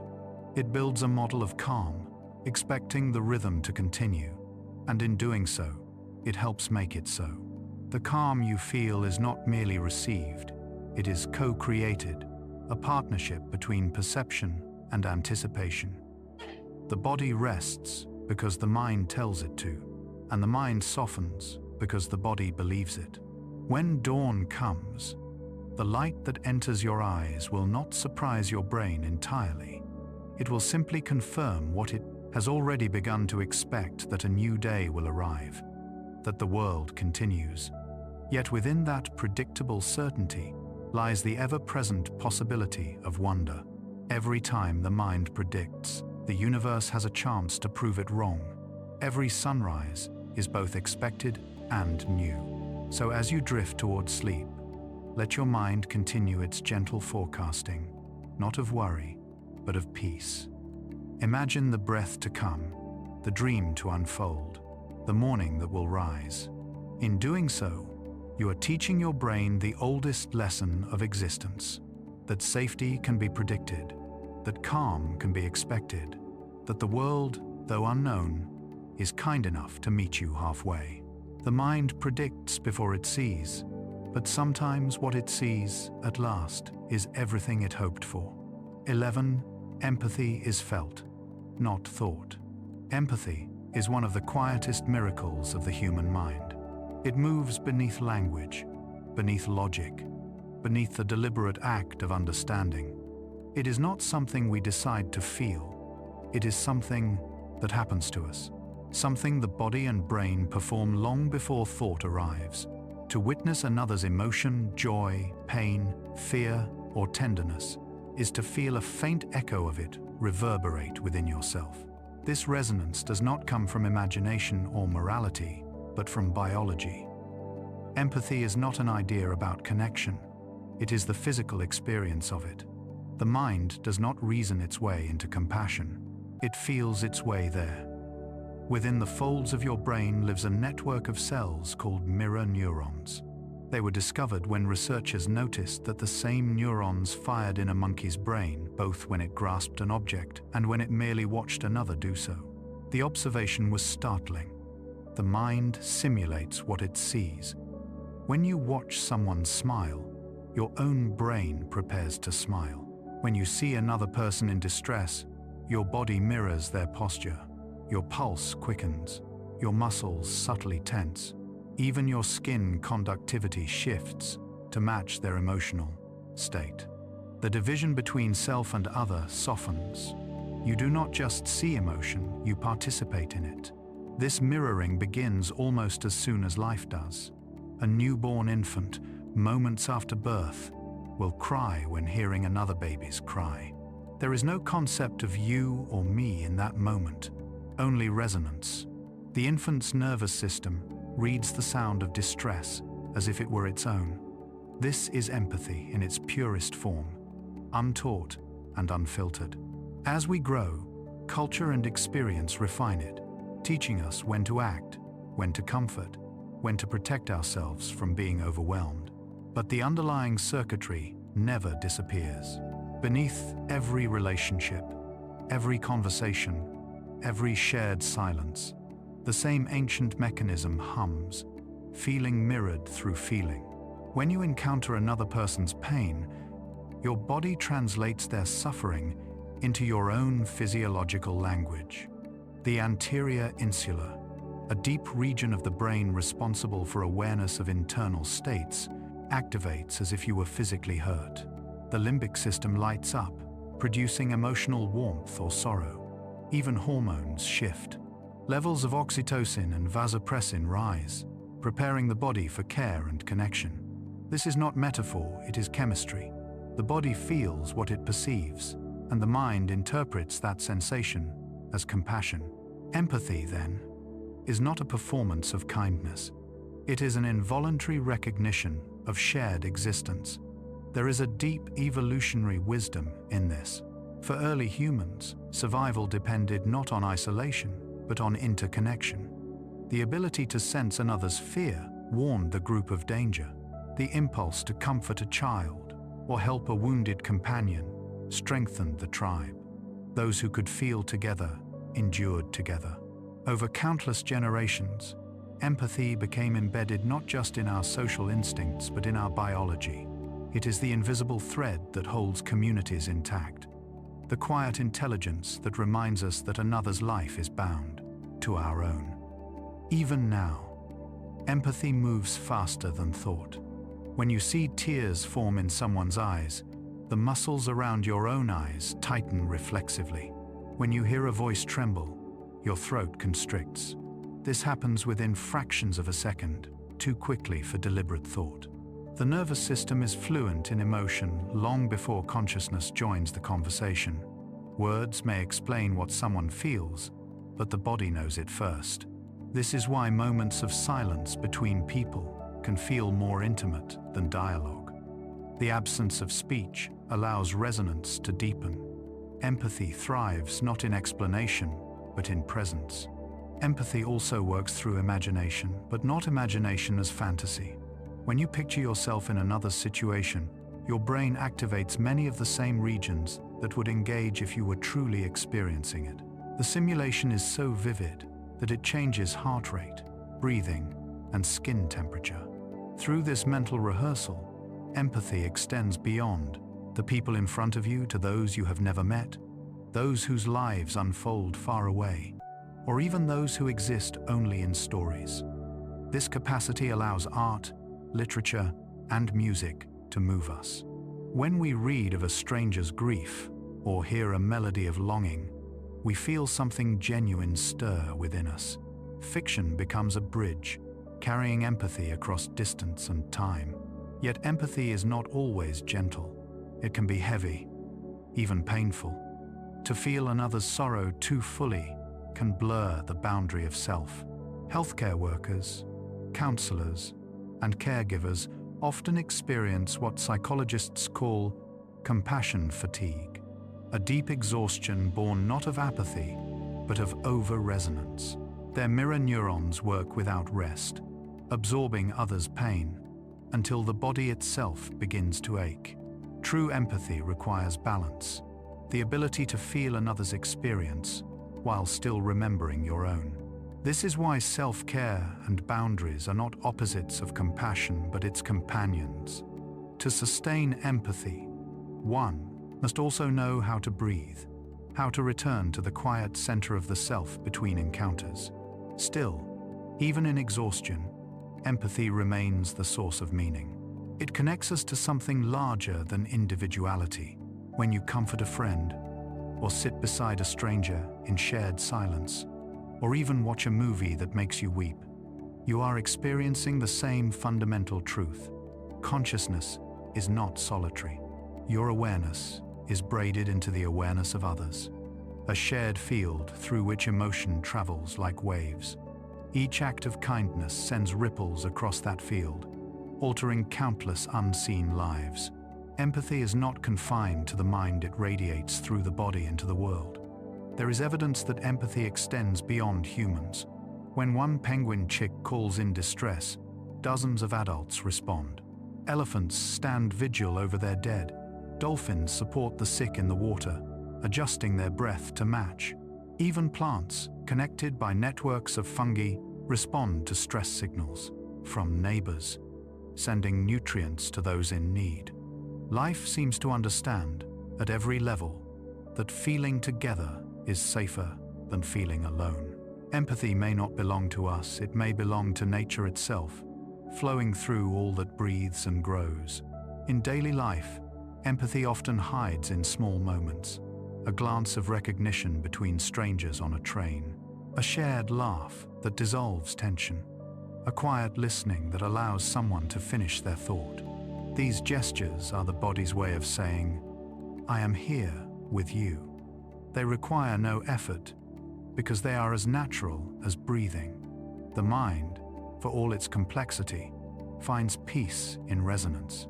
To empathize is to return to something original and effortless, a memory older than humanity itself. Empathy also reshapes the brain. Acts of compassion strengthen neural pathways associated with reward, making kindness self-sustaining. The more often you practice empathy, the more automatic it becomes. Over time, the brain becomes wired for care. Even brief exposure to others' suffering can increase connectivity between emotional and cognitive regions, improving understanding and patience. You begin to respond less from reflex and more from wisdom. This is not sentimentality, it is adaptation. The mind learns that peace in others is peace within. At its deepest level, empathy is a kind of listening, not with the ears, but with the entire being. It is the art of tuning yourself to another person's frequency until words become unnecessary. This is why presence itself can heal, because when you truly feel with someone, you lend them part of your nervous system's calm. Their heart rate slows to match yours, their breath steadies. Empathy is shared regulation, the invisible choreography of hearts aligning. Two nervous systems, once separate, begin to move as one. And perhaps this is what love, in its purest form, really is.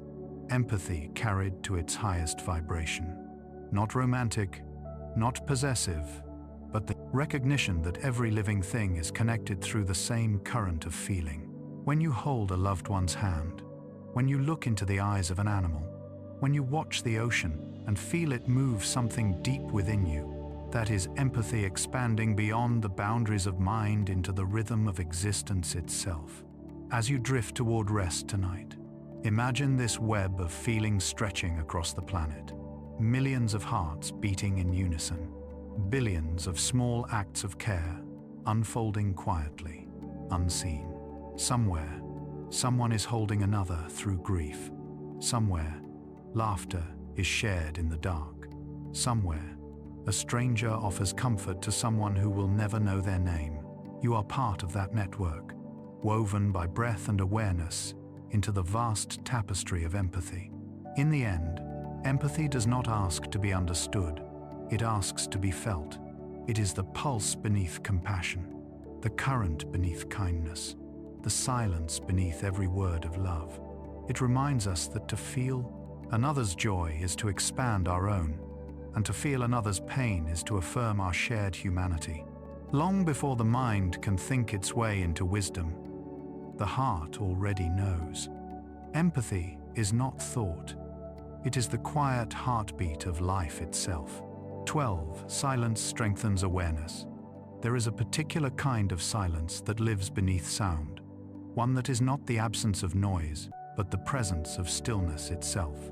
It is not found only in quiet rooms or distant forests, but in the brief moments between thoughts, in the pauses between breaths, in the delicate spaces where awareness simply rests.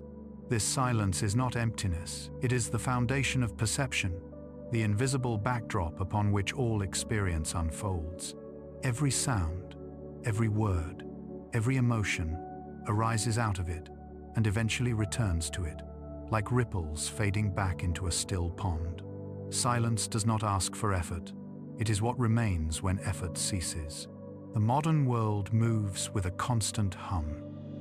Machines, voices, traffic, digital notifications. They weave an unending web of noise around us, a cocoon of vibration that rarely stills. In that ceaseless movement, the mind learns to reflect the world's restlessness. Thoughts echo and collide, one giving birth to another, until awareness becomes crowded. Yet within this turbulence, silence remains, waiting patiently. It does not vanish when drowned out. It merely withdraws, like the sky behind clouds. And when we turn inward, quieting the noise just enough, the silence reveals itself again, steady, luminous, ancient. Neuroscience shows that silence is not passive. When external sound fades, the brain's activity does not stop. it reorganizes. Regions responsible for self-reflection and sensory integration grow more coherent. The default mode network, which governs introspection, strengthens its rhythm, while stress-related circuits calm. Studies on meditation and mindfulness have shown that even a few minutes of silence each day can lower blood pressure, regulate hormones, and enhance creativity. In quiet, the mind repairs itself. It listens not outward, but inward, realigning its rhythms with the slower, wiser cadence of the body. In silence, the senses sharpen. Without constant noise, you begin to hear the subtleties of existence, the faint hum of electricity, the soft ticking of the clock, the whisper of your own breath. These sounds, once unnoticed, begin to form a gentle symphony. Vision deepens too. Colors grow richer. Light becomes softer. Motion slows. The world, no longer rushed, begins to reveal details hidden in plain sight. The quiet does not subtract from perception. It expands it. Awareness, freed from distraction, settles into clarity. This clarity reaches beyond the senses. Emotion, too, becomes easier to see when silence surrounds it. In noise, feelings blend into confusion. In stillness, they separate like light through a prism. You begin to notice the subtle transitions, the moment where irritation softens into sadness, where longing transforms into peace. The silence does not erase emotion, it gives it room to breathe. It becomes possible to feel without being overwhelmed, to observe without judgment. In this way, silence becomes a form of inner honesty, a mirror polished enough to reflect the mind as it truly is. For centuries, seekers of wisdom have turned towards silence not as escape, but as teacher. In the deserts of early mystics, in the caves of monks, in the solitary walks of poets, silence was sought as the truest form of knowledge. They understood what psychology now affirms, that awareness deepens when external input subsides. The mind, when deprived of noise, begins to listen to subtler frequencies, to intuition, to memory, to the unspoken voice that lives beneath thought. In the hush of solitude, people have found not loneliness but communion, a conversation with the universe that requires no words. Silence has a physical rhythm as well. In the stillness between tensile heartbeats, in the pause between inhale and exhale, the body finds its equilibrium. These micro moments of quiet are woven through every process of life. The heart rests between contractions. The breath rests between cycles. Even the neurons that carry thought communicate in pulses, bursts separated by pauses. Nature itself operates in waves of activity and stillness. To embrace silence is to harmonize with this pattern, to recognize that rest is not the absence of life, but its essential complement. At first, silence can feel unfamiliar. For those used to constant stimulation, the quiet may seem too loud, too empty. The mind rushes to fill it with sound, memory, or worry. Yet if you remain still long enough, that resistance softens. Beneath the restlessness lies something softer, a sense of expansion, of returning home. You begin to realize that silence is not against thought. It is the space that allows thought to exist. Like stars against night, ideas need stillness to shine. Without silence, there is no contrast, no reflection, no awareness of the infinite. Silence also holds the power to heal. When the mind grows noisy with self-criticism or grief, when emotions whirl like storms, silence offers refuge. It does not argue or advise, it simply receives. Within it, the nervous system relaxes, the pulse slows, the breath deepens. The absence of sound becomes the presence of safety. In that safety, the body's innate intelligence awakens the same intelligence that mends wounds and balances hormones. that re-establishes calm after chaos. Silence allows this natural repair to happen, reminding us that healing is less about doing and more about allowing.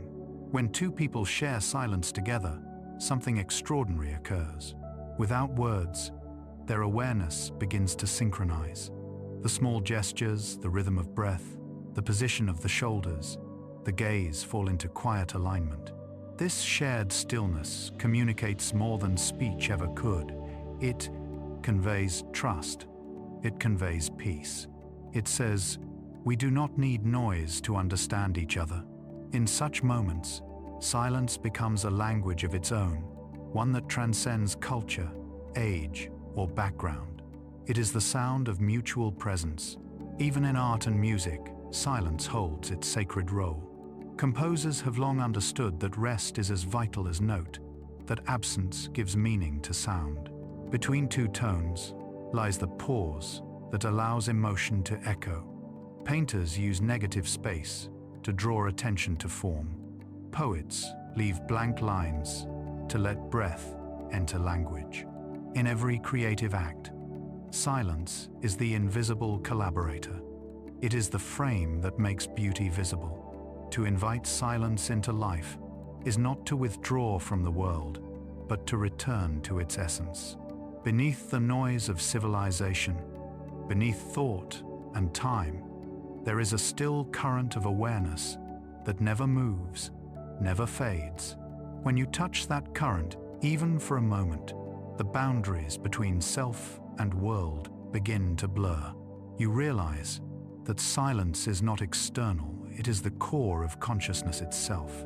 Sound arises within it, thoughts drift across it, but silence remains untouched, eternal. Tonight, as you breathe softly, you can sense it even now, the quiet behind the sound of your breath, behind the faint murmur of distant life.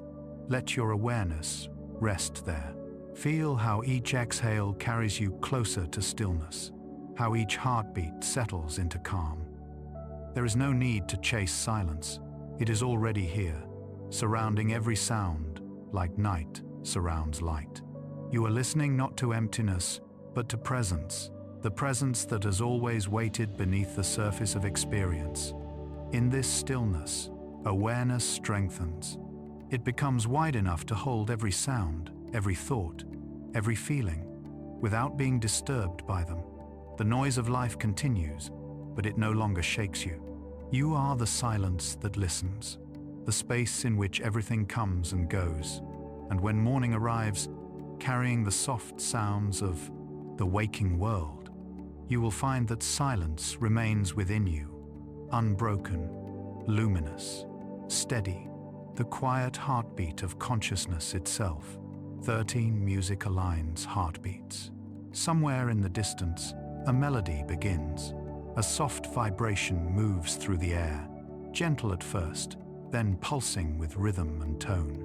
Though invisible, it finds its way to you easily, slipping through the folds of atmosphere, through walls and space, through the small openings of the ear, until it reaches the body.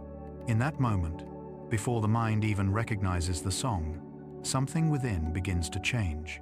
The breath adjusts, the heartbeat slows or quickens to meet the rhythm, muscles relax, thoughts begin to move in time with sound.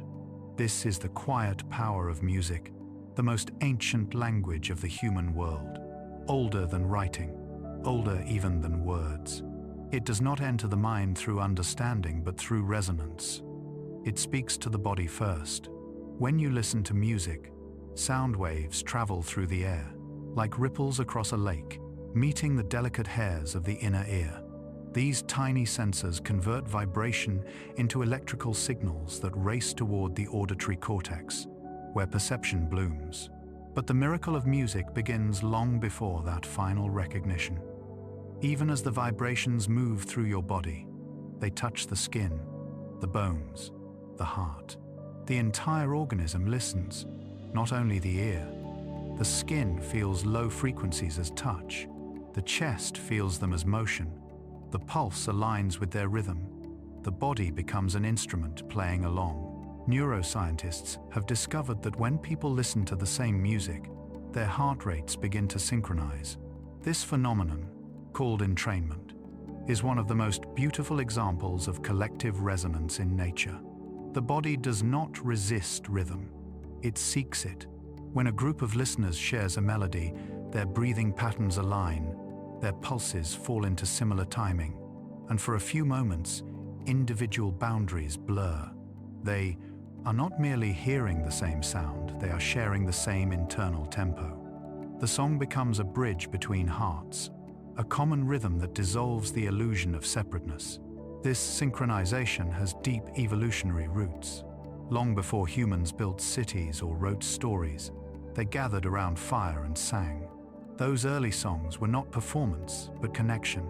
The steady beat of drums matched the heartbeat, grounding the group in safety and unity. In those gatherings, the pulse of each individual joined the collective rhythm, creating what anthropologists call communal entrainment.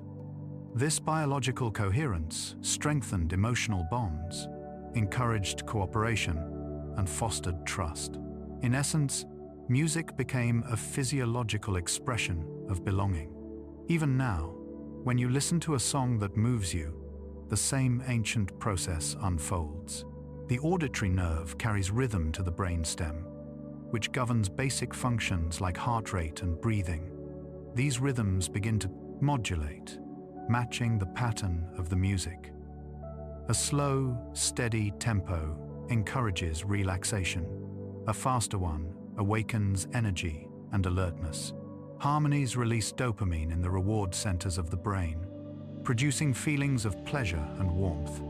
Melancholic melodies engage the limbic system, allowing emotion to surface safely without words. Music creates a dialogue between physiology and feeling, a conversation older than language. This is why certain songs can make you cry, why others fill you with hope, and why some seem to speak directly to your life without knowing you. Music reaches the emotional brain directly, bypassing logic entirely. The same structures that respond to love, trust, and empathy also light up in response to harmony and rhythm. When you listen to a piece that touches you, the brain releases oxytocin, the same hormone that deepens human connection. It is as if the song itself is embracing you, reminding your nervous system of safety and care. In this way, music becomes medicine, not metaphorically but chemically. Across cultures, rhythm and melody have always accompanied the milestones of life. Births, rituals, harvests, farewells, all marked with sound. In every corner of the world, from the drumming of Africa to the chanting of monks in mountain monasteries, music has been the thread that ties human experience together.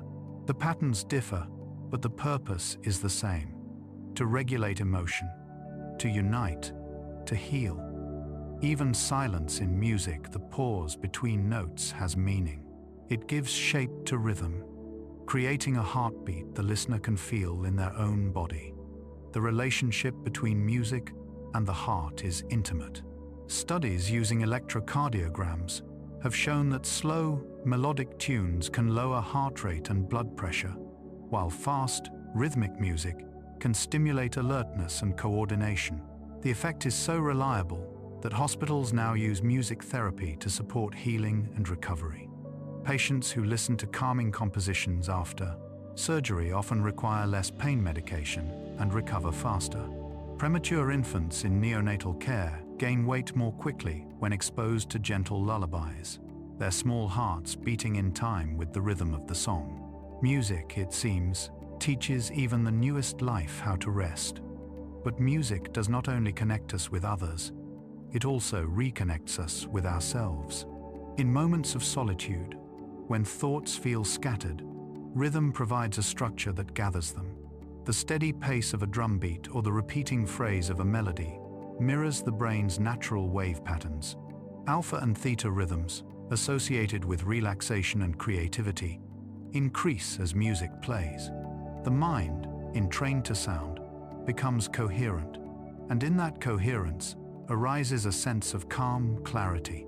To listen deeply is to remember the original rhythm of one's own being. Sometimes music speaks in ways memory cannot. A song can summon a moment from decades ago, the smell of rain on childhood pavement, the laughter of someone once loved, the feeling of belonging. When melody and memory meet, the past becomes present.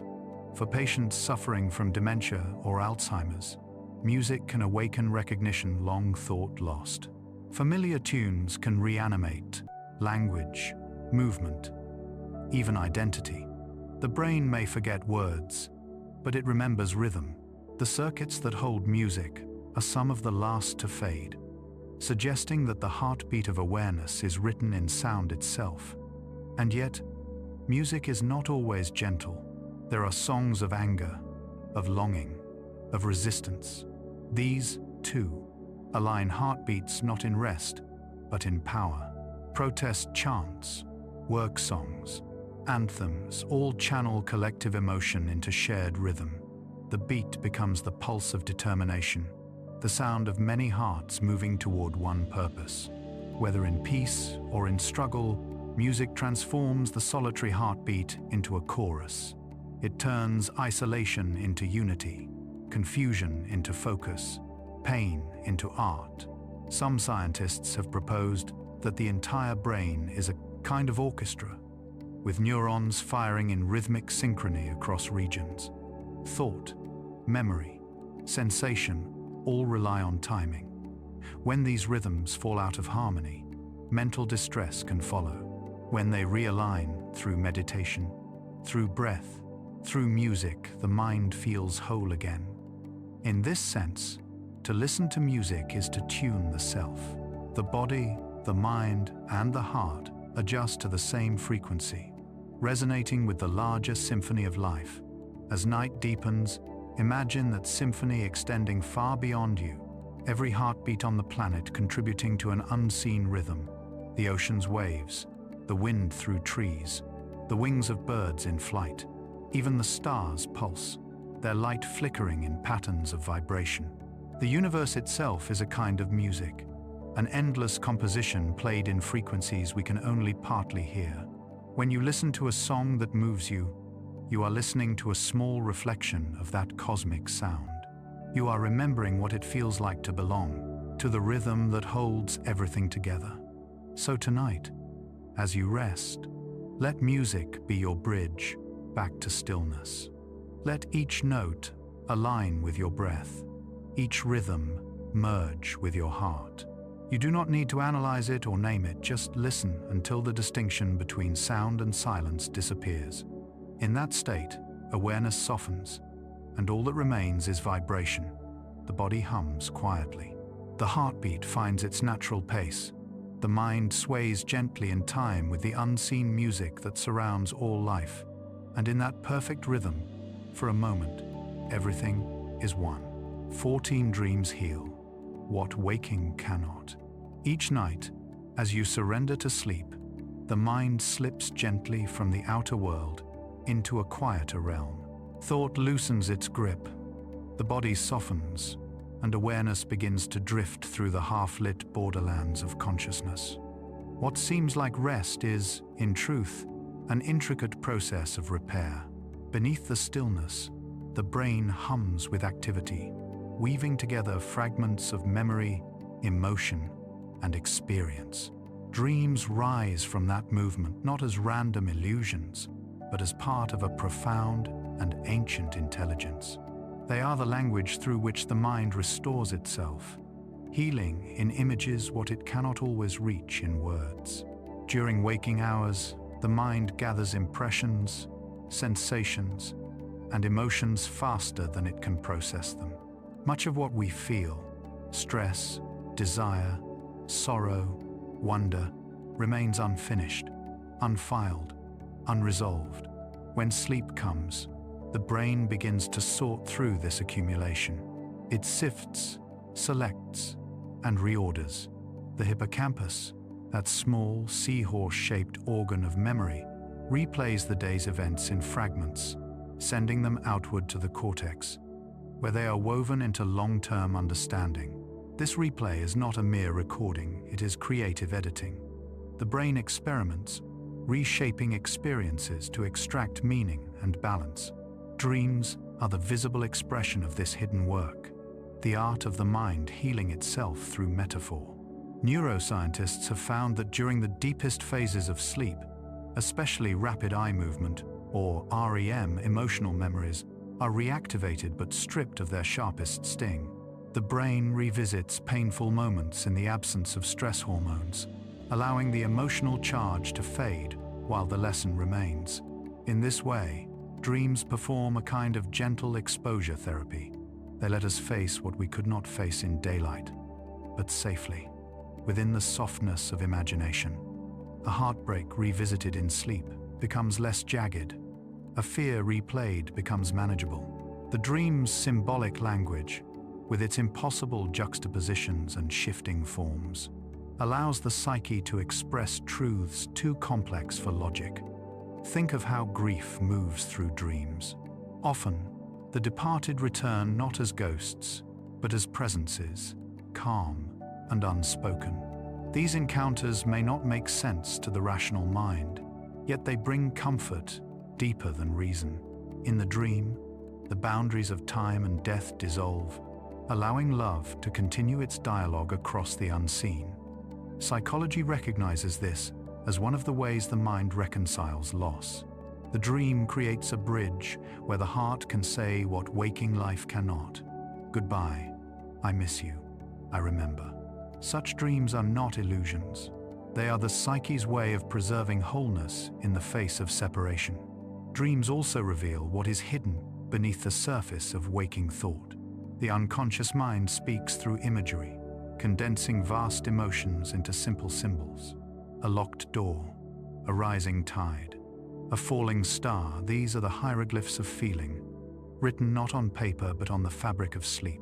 To interpret them is not to decode a riddle, but to listen to the self with gentleness.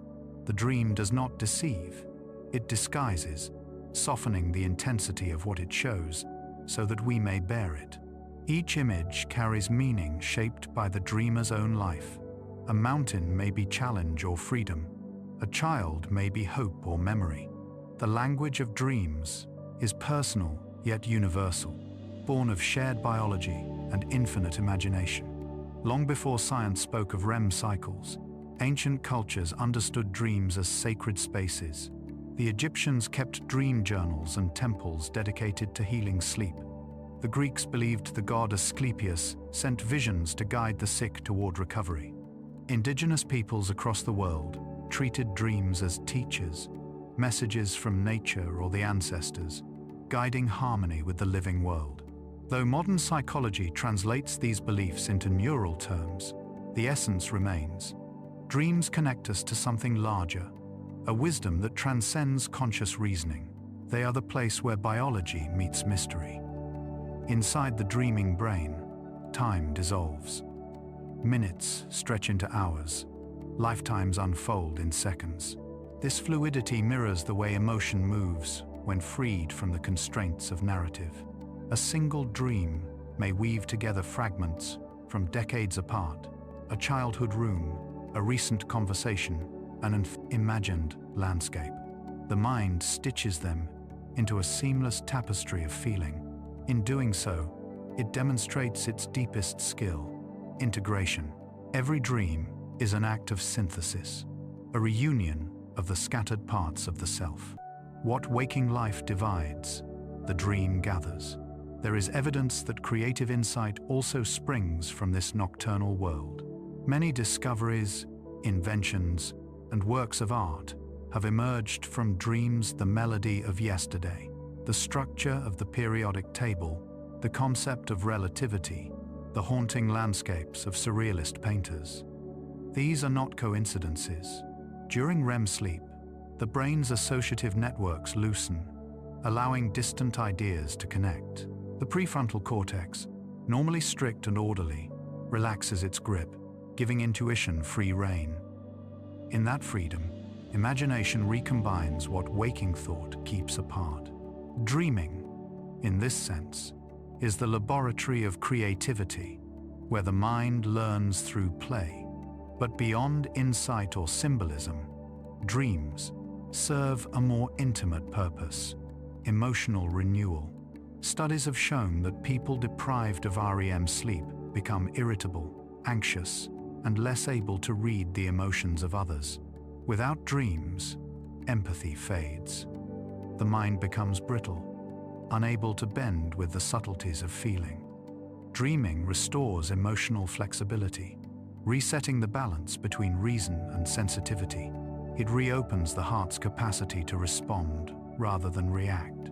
The world feels gentler after a night of good dreams because the mind has cleared its emotional sky. Sometimes, however, dreams bring turmoil, nightmares that wake us in fear or confusion. Yet even these serve a purpose. Nightmares occur when the brain rehearses danger, preparing the body to cope with threat. They can be distressing, but they are also protective, the mind's rehearsal for survival. Over time, repeated dreams of the same fear often soften, transforming into resolution or courage. The nightmare evolves into understanding, its darkness turning to light. The mind, left to its own rhythm, always seeks equilibrium. To dream is also to reconnect with imagination's deepest root, the ability to experience without external stimuli. In dreams, you can fly, breathe underwater, speak with the impossible, love those who no longer walk the earth. The experiences may be unreal, yet the feelings they evoke are genuine. The heart cannot distinguish between waking and dreaming love, between imagined joy and real joy. This is why a beautiful dream can fill the following day with peace, and why a disturbing one can leave the body tense long after waking. The physiology of emotion remains the same in both states. Dreams do not only heal the mind, they heal the heart by allowing it to feel freely, beyond consequence. When you awaken from a dream, fragments may fade, but something invisible lingers. It might be a mood, a phrase, a faint image that stays in the mind's periphery throughout the day. That residue is the work completed. Beneath consciousness, the integration of emotion and memory, now carried forward into waking life. The dream's story dissolves, but its lesson remains. Sometimes that lesson is simple: that you are still healing, that your mind remembers what your waking self has forgotten, that your inner world is alive and listening. As night returns again, the cycle continues. The day's experiences gather like clouds, heavy with meaning, and when sleep arrives, they begin to rain softly into the field of dreams. The brain absorbs and renews, weaving the narrative of life into coherence once more. Even if you never recall your dreams, they are still doing their work, balancing emotion, filing memory, restoring harmony. You awaken each morning subtly changed, carrying the invisible wisdom of a night spent in dialogue with the self. So tonight, as your eyes close and the world begins to blur, know that you are entering a sacred laboratory of repair. Every image, every fragment of dream is part of the mind's quiet art of renewal. Let it unfold without resistance. Trust that what rises from within you is the same force that heals wounds and mends hearts. For in the end, dreams are not a departure from reality. They are its continuation in another form. They are the night's gentle way of reminding you that nothing truly breaks without beginning to mend, and that every darkness, given time, transforms itself into light. 15. The body remembers calm. Within every cell of the body lies a quiet intelligence, an ancient memory, written long before thought was born. It knows how to breathe, how to heal, how to find rhythm when the mind forgets its own. Even when life feels turbulent, when thoughts churn like restless water, the body carries within it a steady current of calm, a memory of peace that can never truly be erased. The body remembers what the mind sometimes cannot: how to rest, how to trust, how to be. When stress arrives, it floods through the nervous system like a storm. Muscles tighten, breath shortens, the heart accelerates. The body prepares for action, even if no threat exists beyond thought. This ancient reflex, meant for survival, often lingers long after danger has passed. Yet beneath that tension, the systems of calm remain intact. The parasympathetic nervous system, the counterpart to fight and flight, waits patiently, ready to restore balance. All it needs is permission, a signal that safety has returned. That signal often comes through the simplest gestures: a deep exhale, a soft stretch, a single moment of stillness. Each small act of letting go reminds the body of what it already knows, that peace is not something to be created, but something to be remembered. The muscles release their hold, the heartbeat slows, and the nervous system begins to unwind its grip. In this way, calm is not taught, it is recalled. The body, like the earth after rain, knows how to settle. Science calls this process self-regulation, but it is more than biology. It is memory in motion. Long before the mind forms language, the body learns safety through rhythm, the mother's heartbeat, the steady sound of breath, the warmth of being held. These sensations become templates for calm. Even decades later, when stress darkens the horizon, those early patterns can still be reached. The same neural pathways that once anchored the infant in comfort still exist within the adult, waiting to be reawakened. When you take a slow breath, the vagus nerve running from brainstem to heart, lungs, and abdomen carries messages of safety through your entire body. It whispers to the heart to slow, to the lungs to deepen, to the gut to ease its contractions. The brain listens, and the cascade continues. Cortisol falls, serotonin rises, tension dissolves. This is how the body communicates peace to itself, how it reminds every cell that there is no need to fight. With each breath, you are returning to the body's oldest memory, the knowledge that it is safe to exist. Sometimes, we forget this. The modern world pulls us constantly outward, into speed and stimulation. We live surrounded by alerts and noise, our nervous system stretched thin by constant vigilance. Yet even in such noise, the memory of calm endures, waiting beneath awareness. You can sense it in the quiet moments when the sun touches your skin, or when the sound of rain slows your breathing. These are not coincidences. Nature speaks the same language as the body rhythm: repetition, softness.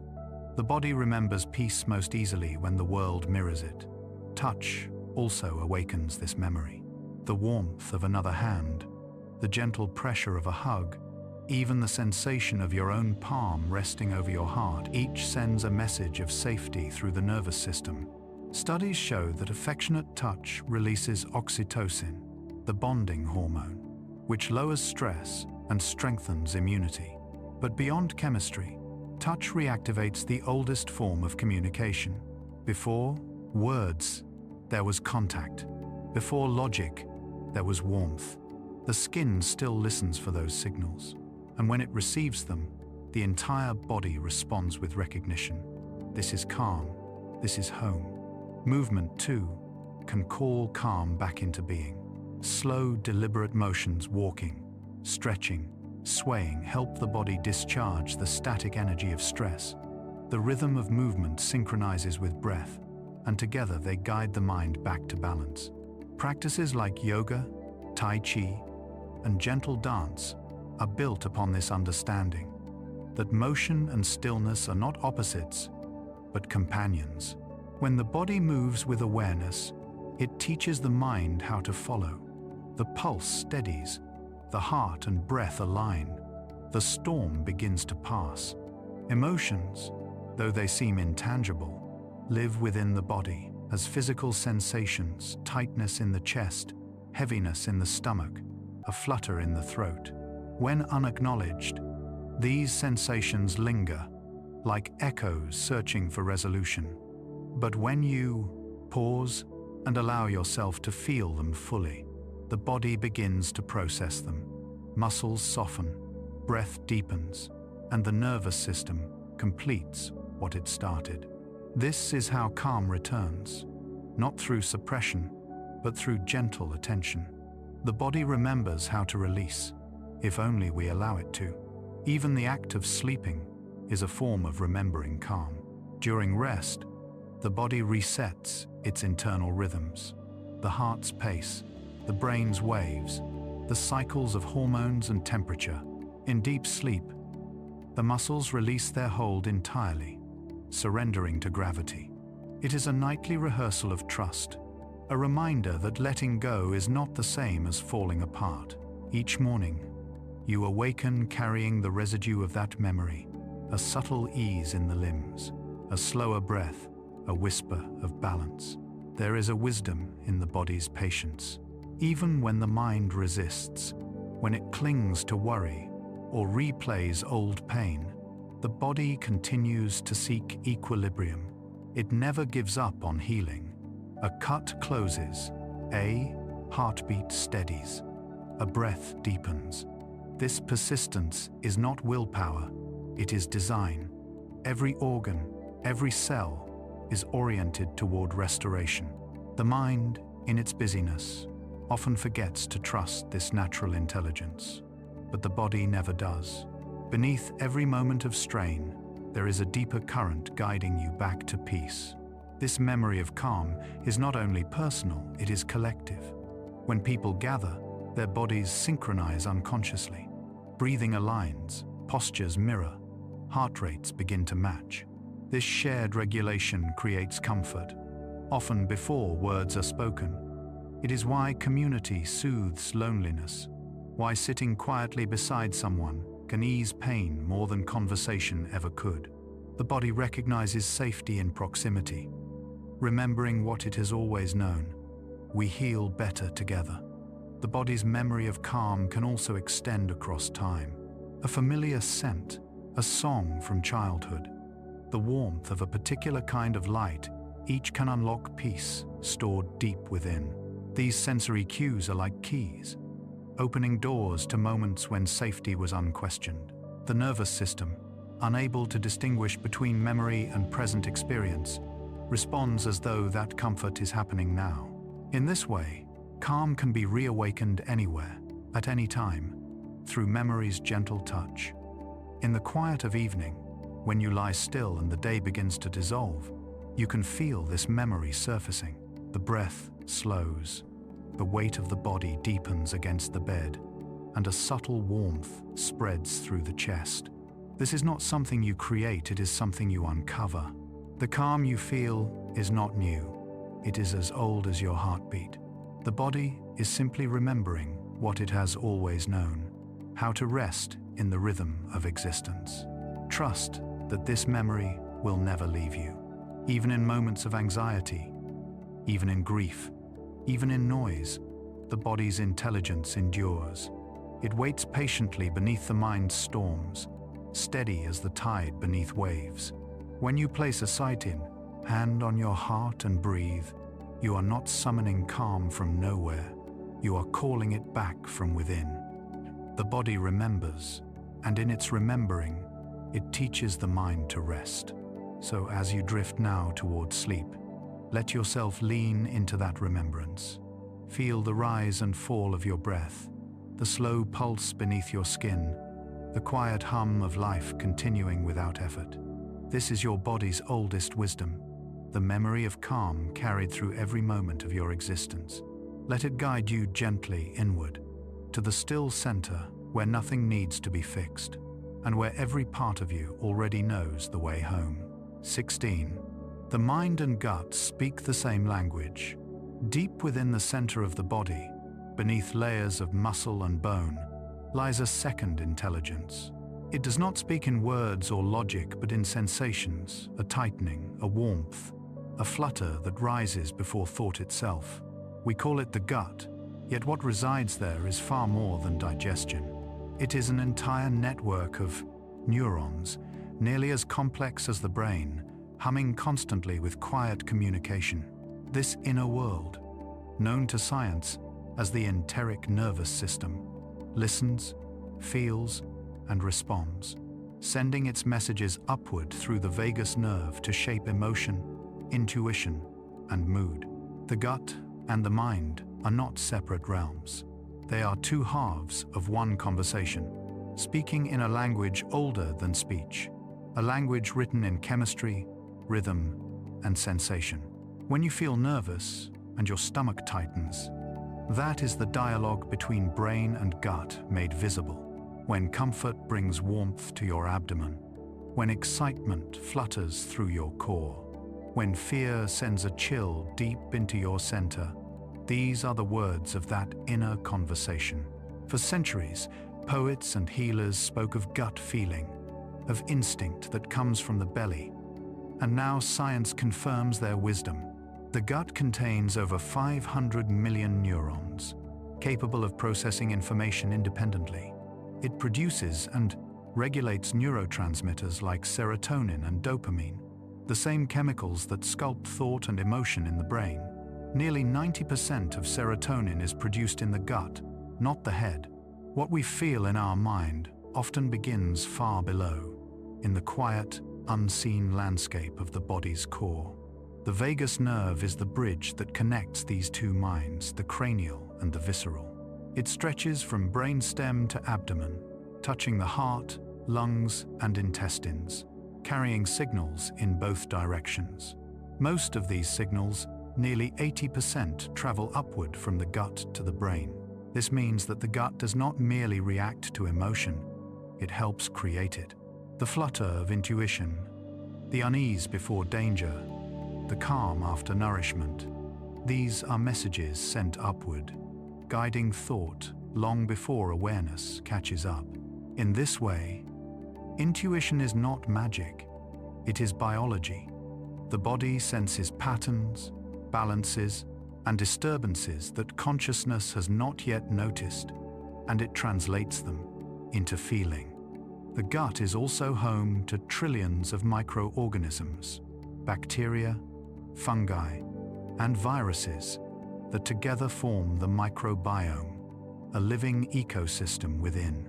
These organisms are not passengers, they are participants in our inner dialogue. They help regulate digestion, immunity, and even mood. When this delicate community is in balance, the mind feels steadier, clearer. When it is disrupted by stress, poor diet, or illness, mental fog, anxiety, or sadness often follow. The microbiome communicates directly with the brain through chemical messengers, influencing the production of neurotransmitters and inflammation throughout the body. Scientists now call this relationship the gut-brain axis, a highway of information that links emotion, thought, and physiology in one continuous flow. This understanding blurs the boundaries we once believed existed between mind and body. It reminds us that emotion is not confined to the skull. When sadness arises, it may begin as a slowing of the gut's rhythm, a change in microbial balance, a subtle shift in hormones. When joy appears, it may come from the nourishment of safety and connection, sensed by the gut and echoed in the brain. We do not simply feel with our minds, we feel with our whole being. Every heartbeat, every breath, every pulse of digestion participates in the creation of emotion. Modern life often separates us from this inner awareness. We rush through meals, distract ourselves from sensation, and treat the body as something to manage rather than listen to. Yet the gut still speaks, quietly, persistently. It tells us when something feels wrong, when rest is needed, when a decision is misaligned with truth. Intuition is the whisper of the body's accumulated intelligence, drawn from experience and encoded in sensation. To listen to it is to return to an older, more instinctive way of knowing, the kind that animals still live by, the kind that humans once trusted before language took its place. There is a profound calm in honoring this connection. When you eat slowly, breathing deeply, the vagus nerve activates, signaling safety. Digestion improves, heart rate steadies, and the gut's rhythms fall into harmony. The body begins to produce more serotonin, more dopamine, more endorphins. A state of ease arises naturally, without effort. The gut remembers that it is supported, and in return, it sends the message of peace upward to the mind. This is why comfort food soothes not just hunger but emotion. The act of nourishment reaches deeper than taste. It is a dialogue of reassurance between systems, a shared language of care. Even the act of breathing influences this inner communication. Each deep exhale massages the diaphragm, gently stimulating the vagus nerve and calming both brain and gut. Slow breathing can literally change digestion, easing tension in the intestines, reducing inflammation, and restoring rhythm. In this way, every breath is a message between the two minds. Reminder that peace in one creates peace in the other. When you calm your thoughts, the gut relaxes. When you soothe the gut, the mind clears. They are mirrors, reflecting one another's state in perfect synchrony. Ancient traditions knew this long before neuroscience confirmed it. In yoga, the belly is called the seat of life force, the center from which energy flows. In Chinese medicine, it is the dantian, the field of elixir, where vitality gathers and emotion settles. In Japanese practice, it is hara, the core of presence and intuition. Each of these traditions teaches the same truth in different words, that calm begins not in the head, but in the body's center. When this center is balanced, awareness expands. When it is disturbed, the mind grows cloudy. To restore that balance, the simplest acts are often the most powerful. Sit quietly after eating. Place a hand on the abdomen and breathe slowly, feeling the rise and fall. Let the warmth spread. With each exhale, imagine sending comfort downward, reminding the gut that it is safe, that it can return to its rhythm. In time, the body begins to respond. The small muscles of the intestines relax, circulation improves, and the mind receives the message of ease. This is not imagination, it is physiology made visible through awareness. The mind and gut are not separate. They are partners in the same dance of being. When stress overwhelms the mind, it often shows first in the gut. The body tightens, appetite shifts, digestion falters. These are not betrayals, they are communications. The gut is saying what the mind cannot yet admit. Something needs to slow, something needs to change. To heal is not to silence these signals, but to listen to them. When you give the body space to rest, to move gently, to eat with presence, you are engaging in conversation with your deeper intelligence. You are reminding both mind and gut that they belong to the same whole, that peace must include both thought and sensation. At night, as you lie still, the gut continues its rhythmic work, waves of motion moving through the intestines, guided by an internal clock synchronized with the brain. During this time, healing and restoration unfold quietly. The gut cleanses itself, rebalances its microbiome, and resets communication pathways. This nightly restoration mirrors what dreams do for the mind. It is the body's way of processing emotion through motion, of releasing what is no longer needed. In sleep, both minds, head and belly work together to weave the fabric of calm once again. So as you rest tonight, remember that peace is not confined to thought. It lives deep within, in the pulse of the stomach, in the rhythm of digestion, in the slow dance of breath and heartbeat.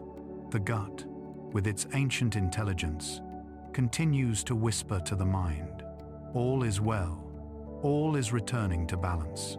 Listen to that quiet message. It is your body's way of speaking truth, wordless, wise, and endlessly kind. You are not separate from it. You are the harmony it creates. And in that harmony, even in the soft darkness of night, the mind and the gut continue their timeless conversation. reminding each other that calm is the language they both remember best. 17. Time moves differently in the mind. There are two kinds of time that shape human life. The first is measured, the ticking of clocks, the turning of calendars, the sequence of days that the world agrees upon. The second is felt elastic, fluid, and deeply personal. It stretches and contracts according to emotion, attention, and memory. This inner time does not follow the clock's rhythm. It moves according to the heart's perception, shaped by the mind's invisible hand. Every moment you live exists twice, once in the outer world, as seconds and hours, and once within you, as experience. The two rarely move at the same pace. In the stillness of reflection, you can feel this difference. A single afternoon spent in joy can feel like a heartbeat, while a few minutes of pain can seem to last an eternity. Memory collapses years into flashes, while anticipation can make seconds feel infinite. This is not illusion, but physiology. The brain's experience of time depends on attention. When the mind is fully absorbed in love, in awe, in focus, it stops counting.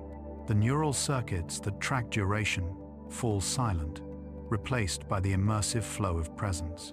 Time disappears, and only being remains.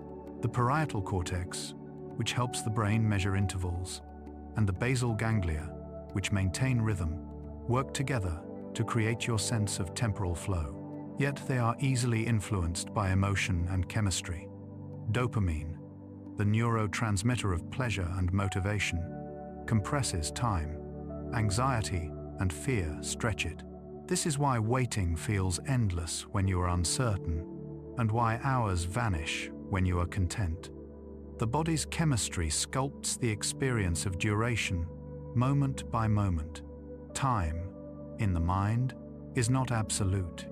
It is emotional. Even memory bends it further. When you recall the past, you are not traveling backward. You are reconstructing the moment using fragments stored across the brain. Each act of remembering is also an act of imagination. The hippocampus retrieves the skeleton of the event. The amygdala adds emotional color, and the cortex fills in sensory details. What results is a living memory real enough to move the heart, yet always slightly new. In this way, memory erases the boundaries between then and now. The past remains alive because the mind keeps remaking it. Dreams and daydreams play by the same rules.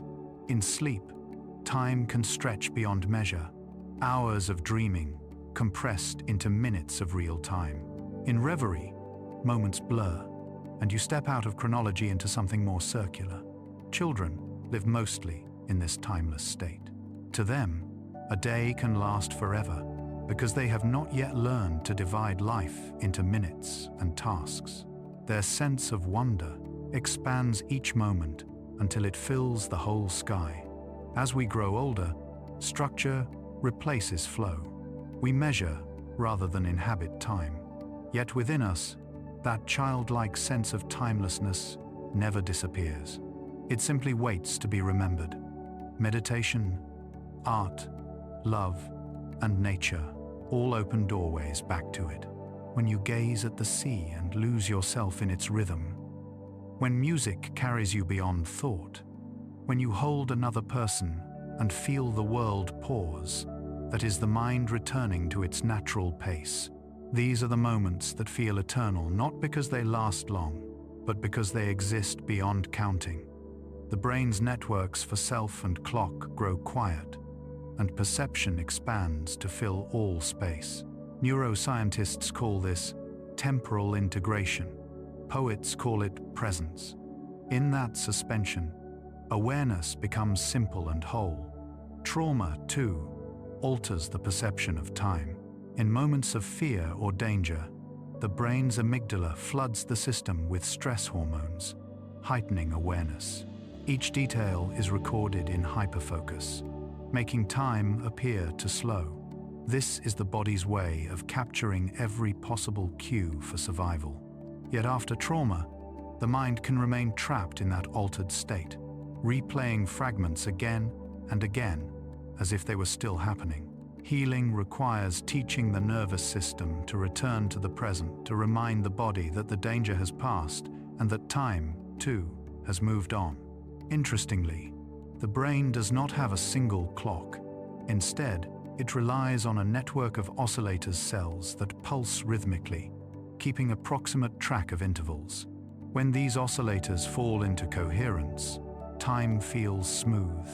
When they desynchronize, as in stress or sleep deprivation, time fragments. Minutes scatter like leaves in wind.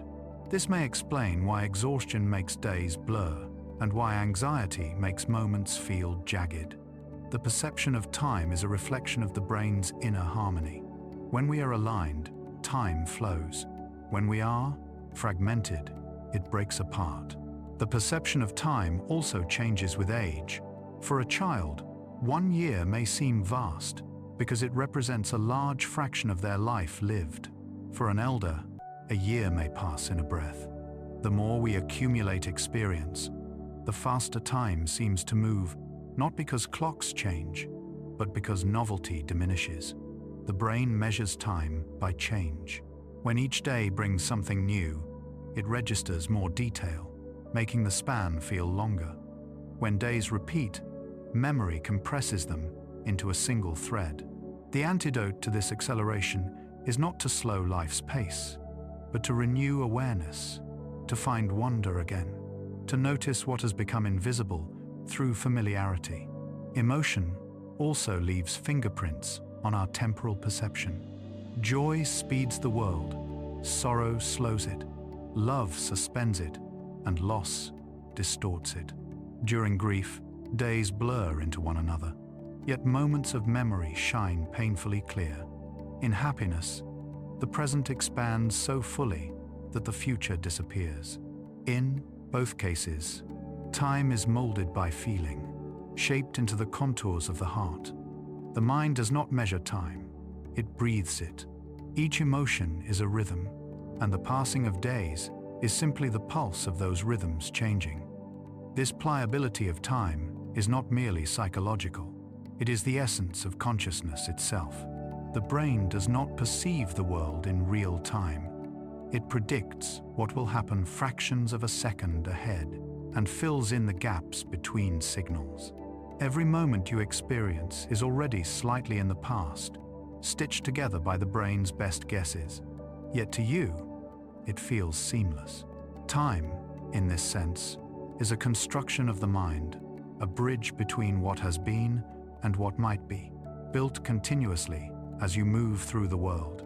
In deep meditation, this construction pauses, the past and future dissolve, and awareness rests in the eternal present. People who experience this describe it as timelessness, not the absence of time, but the realization that time is within awareness, not outside it. The body breathes, the heart beats, but the mind ceases to measure. Everything simply is. In that stillness, peace arises naturally, because worry cannot survive without a future to imagine or a past to regret.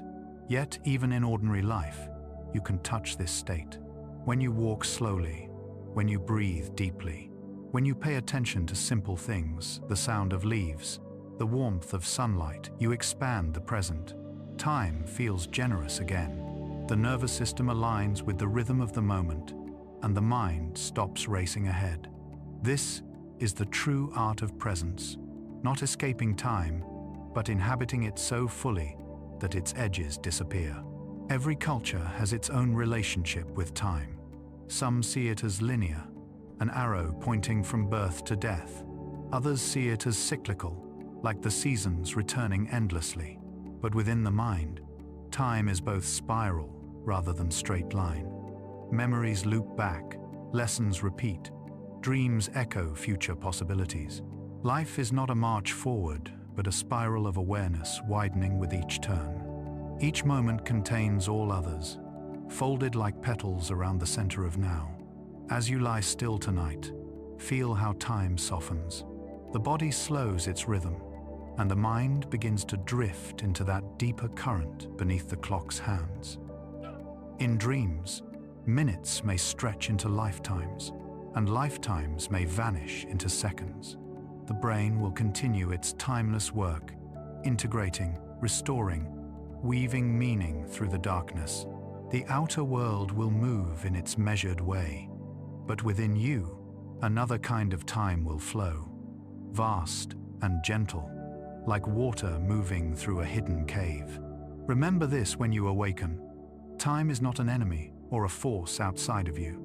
It is the texture of experience itself, pliable, living, shaped by perception.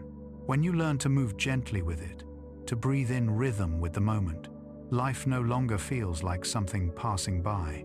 It becomes something unfolding within you. The clock may continue its steady ticking, but beneath it, another rhythm hums, a rhythm that belongs to you, to the heart, to the eternal now that never truly ends. 18. The universe lives inside your senses, the eyes, the ears, the skin, the tongue, the nose, 5 gateways through which the infinite enters. Every moment of your life, these small openings let the universe pass into you in fragments of color, vibration, texture, and scent. What you call the world is, in truth, a symphony of signals dancing across your nervous system, translated into meaning by the mind's quiet artistry. You never encounter the world directly. You create it anew each second, rebuilt from light and sound and touch. The senses are not mere receivers. They are sculptors, crafting reality from energy. Through them, the universe becomes personal, intimate, and alive. Light, for example, is nothing but waves, vibrations in an invisible field, streaming through space at unimaginable speed. Yet when these waves touch the photoreceptors of the eye, they become vision, the green of leaves, the blue of twilight, the warm gold of dawn. The brain paints the world with color, assigning meaning to wavelengths that, on their own, have none. What you see is not the external world itself, but the mind's luminous interpretation of it. The universe glows inside you because perception transforms physics into poetry. Sound follows the same principle. The air around you vibrates when something moves: a bird's wing, a human voice, a raindrop striking the earth. These waves travel through air and enter the ear, where they ripple through the tiny bones and fluid-filled chambers of the cochlea. There, microscopic hairs translate movement into electrical signals, sending them to the auditory cortex. The result is music, language, laughter, the voice of the universe rendered into emotion.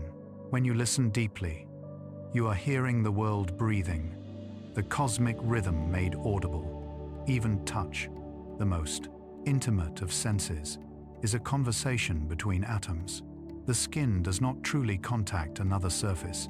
It feels the electromagnetic repulsion between particles. Yet the body interprets this distance as texture, pressure, warmth. A breeze becomes tenderness. A hand on your shoulder becomes connection. In these microscopic spaces, where nothing truly touches, the illusion of contact becomes the reality of comfort. The world, though it never quite reaches you, still manages to hold you. Taste and smell carry the most ancient forms of memory. Molecules drift from food or flour, dissolve in saliva or air, and meet receptors that connect directly to the limbic system, the brain's emotional core. This is why a single scent can transport you instantly to another time, another self. The olfactory system is a time machine built into the body, bridging the present with memory and dream. Through it, the past breathes again. The smell of rain, the flavor of spice, the salt of the sea each awakens something wordless, something older than language. These sensations remind you that perception is not passive. It is a living dialogue between the body and the cosmos. All these senses work together, not in isolation but in concert. When you walk through a forest, You do not simply see the trees. You feel the air shift, smell the earth, hear the rustle of unseen creatures. Each sense adds a layer to the symphony, and the mind unites them into a single experience. This unity is called multisensory integration, the brain's ability to weave diverse inputs into one coherent reality. What feels seamless is, in truth, a miracle of coordination. Millions of neurons fire in harmony, aligning sight with sound, touch with memory, until the world feels whole. You do not experience the world as data, you experience it as presence. But the senses are not just tools for survival. They are instruments of awareness, each one capable of awakening deeper consciousness when attended to. In mindfulness practice, the simple act of noticing sensation, the weight of breath, the sound of silence, the warmth of sunlight anchors the mind in the present. The senses are always now. They do not remember or anticipate. They only experience. When you return to them, time softens and awareness expands. The universe, which once seemed vast and distant, becomes immediate and intimate, unfolding through the body's gates. Neuroscience has begun to map what mystics have long intuited, that perception shapes not only how we see the world, but who we believe ourselves to be. The brain's sensory maps are plastic, constantly changing with experience. When a blind person learns to read Braille, their visual cortex begins to respond to touch. When a musician trains their ear, the auditory cortex enlarges. The body and mind rewrite themselves to meet experience, proving that perception is not fixed, it is a living collaboration between the outer and inner universe. And just as the senses shape reality, reality shapes the senses. The world you focus on grows sharper, the one you ignore fades. Attention acts like light, illuminating whatever it touches. When you listen carefully to a single sound, the hum of the refrigerator, the chirp of a night insect, it grows rich and complex, layered with tones you never noticed before. When you close your eyes and feel the air against your skin, you sense temperature, texture, movement. Awareness multiplies detail. The more closely you attend, the more the world reveals itself. This reciprocity between attention and perception is one of the quiet wonders of existence. The realization that consciousness does not just observe the universe, it completes it. Each sense also carries its own rhythm, its own way of teaching presence. Sight draws you outward, toward distance and detail. Sound draws you inward, into vibration and resonance. Touch connects you to immediacy. Smell and taste pull you backward through memory, reminding you of continuity. Together, they form the architecture of consciousness, grounding the intangible mind in tangible experience. To live fully through the senses is to realize that every moment of perception is a meeting point between self and cosmos. The light that enters your eyes tonight may have traveled millions of years from a distant star, yet it ends its journey in you. In that instant, the universe finds completion. There is a deep humility in this realization. Everything you know, everything you believe about the world, is filtered through these fragile instruments, the eyes, the ears, the skin. Yet within their fragility lies profound grace. They are finite windows through which the infinite peers. The stars exist, but without the eyes to see them, they are silent. The symphony exists, but without the ear, it remains unplayed. Through perception, the universe becomes conscious of itself. You are not merely in the world is in you. To sense is therefore an act of creation. Every sight, every sound, every touch is a collaboration between external reality and inner awareness. When you gaze at a sunset, the colors you see exist partly in light and partly in you, your brain translating photons into meaning, emotion, memory. When you listen to music, the rhythm resonates through your heartbeat, the melody through your past. The song exists not in the air, but in the union of sound and soul. The senses are the bridge across which the universe walks to meet itself. As night deepens and the world grows quiet, your senses soften too. The eyes close, surrendering to darkness. The ears adjust to subtle sounds, the pulse in your temples, the whisper of air. Even in rest, the body continues to perceive, gently, keeping watch while consciousness drifts. Dreams bloom from these same sensations, reimagined and recombined into inner worlds. The senses never truly sleep. They simply turn inward, translating the universe into imagination. Tonight, as you lie still, imagine that every breath you take is the universe entering you, and every exhale is your response, a conversation as old as time. Feel how the sheets against your skin, the faint rhythm of your heartbeat, the dim light behind your eyelids. All these sensations are fragments of something vast and endless, converging in you. You are both observer and participant, both the wave and the shore. The universe lives inside your senses, waiting to be felt, seen, and heard into being. And in this quiet exchange between perception and presence, the line between inner and outer dissolves completely, leaving only awareness itself, limitless, luminous, alive. 19 Gratitude rewrites the mind's wiring. Gratitude begins quietly. It rarely announces itself with grandeur or spectacle. It arrives in small moments, the warmth of sunlight on your hands, the sound of rain against the window, the familiar voice of someone you love. It is the simple recognition that something good, however fleeting, exists. Yet within that small act of noticing lies a transformation of the entire mind. Gratitude is not just an emotion. It is a neurological practice, a shift in perception that rewires the patterns of thought and feeling. When you choose to notice what sustains you instead of what you lack, the brain begins to reorganize itself around calm, safety, and joy. Deep inside the skull, every experience leaves its trace as an electrical connection. Neurons that fire together wire together. This is the fundamental law of neural plasticity. When you repeatedly dwell on what is missing, those circuits strengthen, creating a mind that habitually seeks absence and threat. When you dwell on what is present and kind, a different network grows, one that orients toward sufficiency, patience, and openness.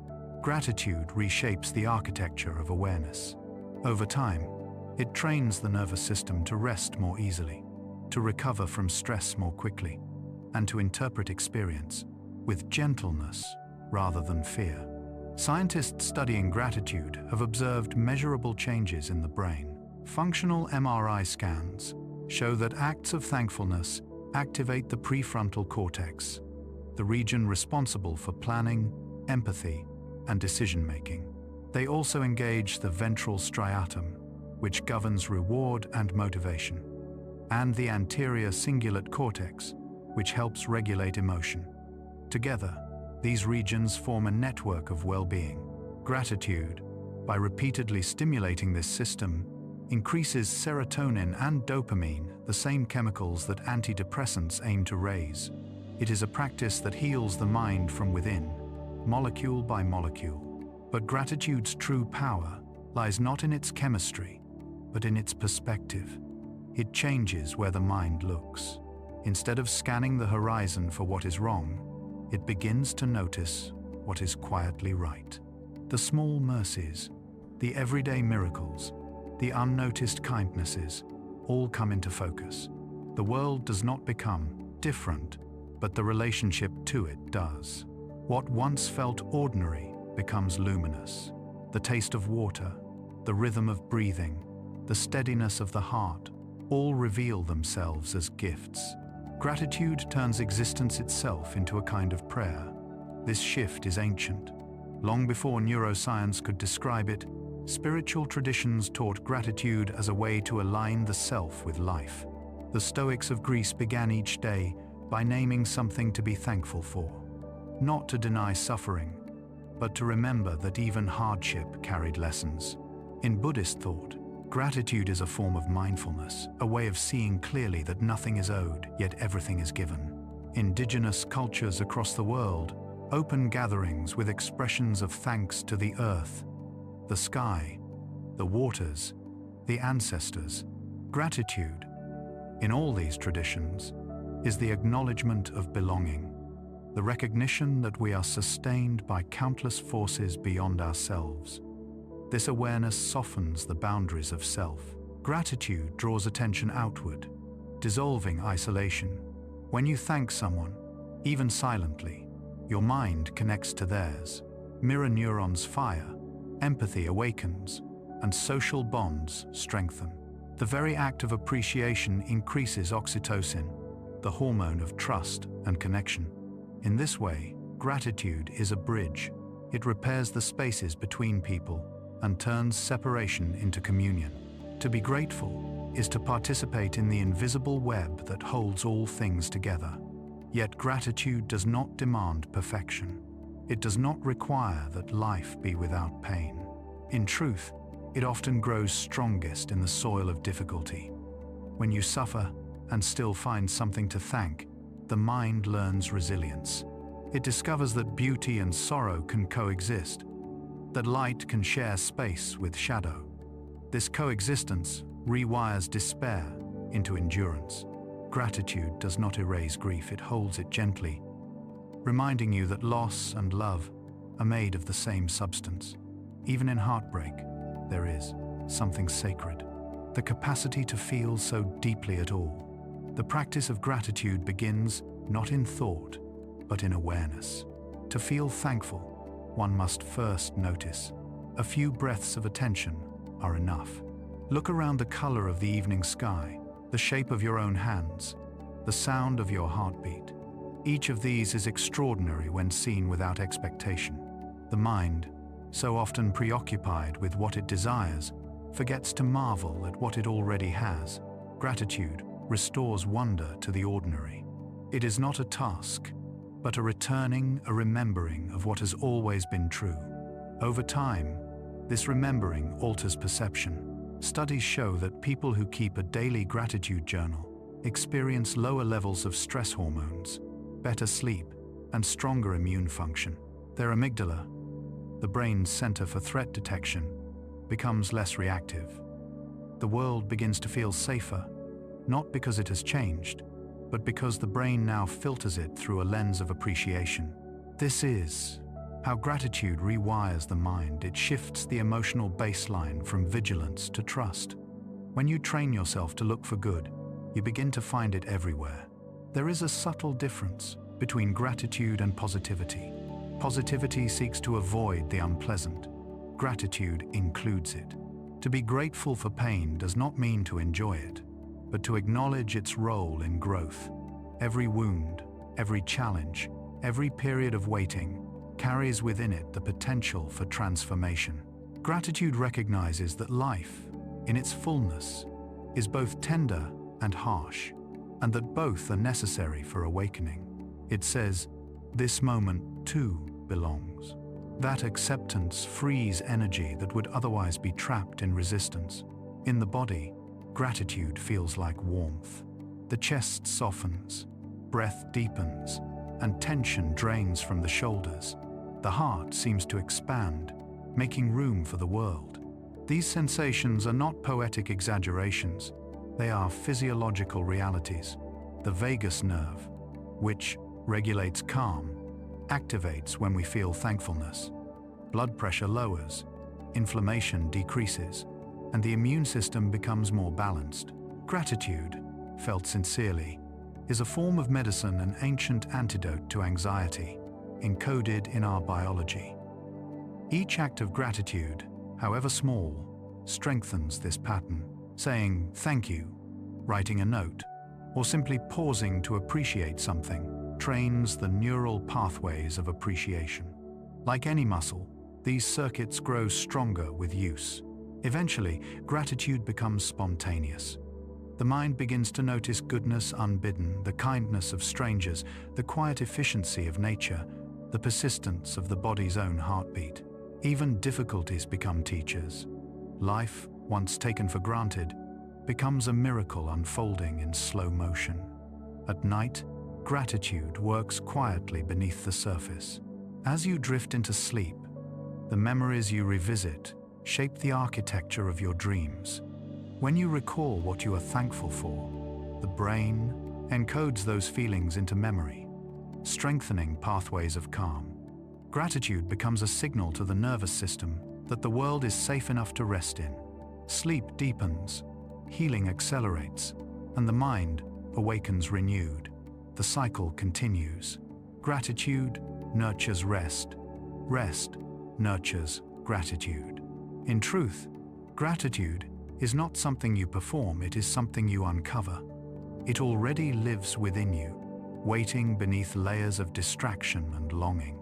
Every cell in your body exists because of the generosity of the earth, air, water, warmth, nourishment. You were born into abundance. To practice gratitude is to remember that truth again and again.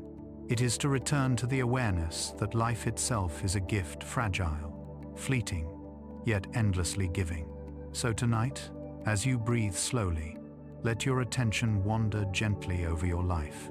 Think of one small thing that sustained you today, a word, a gesture, a scent, a meal. Let the memory of it fill your chest like light. You do not need to list everything. One sincere moment of thanks is enough. Feel how your body softens around it, how the mind quiets. This is gratitude doing its quiet work, rewriting the circuits of perception, teaching you to see the world not through fear, but through reverence. In that quiet space, gratitude becomes more than emotion. It becomes awareness itself. You realize that everything, even the simplest breath, carries grace. The mind, once restless, learns to rest in wonder. The world, once ordinary, becomes luminous again. And in that gentle light, the boundaries between giver and receiver blur, revealing the truth that has always waited beneath all experience, that to be alive is to be held, and to feel that holding is the beginning of gratitude without end. 20. Consciousness is the universe becoming aware of itself. When you open your eyes and take in the world, the soft light, the quiet hum of existence, something extraordinary happens. The universe, which has existed for billions of years in silence, becomes aware of itself through you. The atoms that once drifted as stardust now arrange themselves into eyes that see, nerves that feel, and a mind that reflects. Every thought, every breath, every moment of awareness is the cosmos folding back upon itself, observing its own unfolding. You are not separate from it. You are its continuation.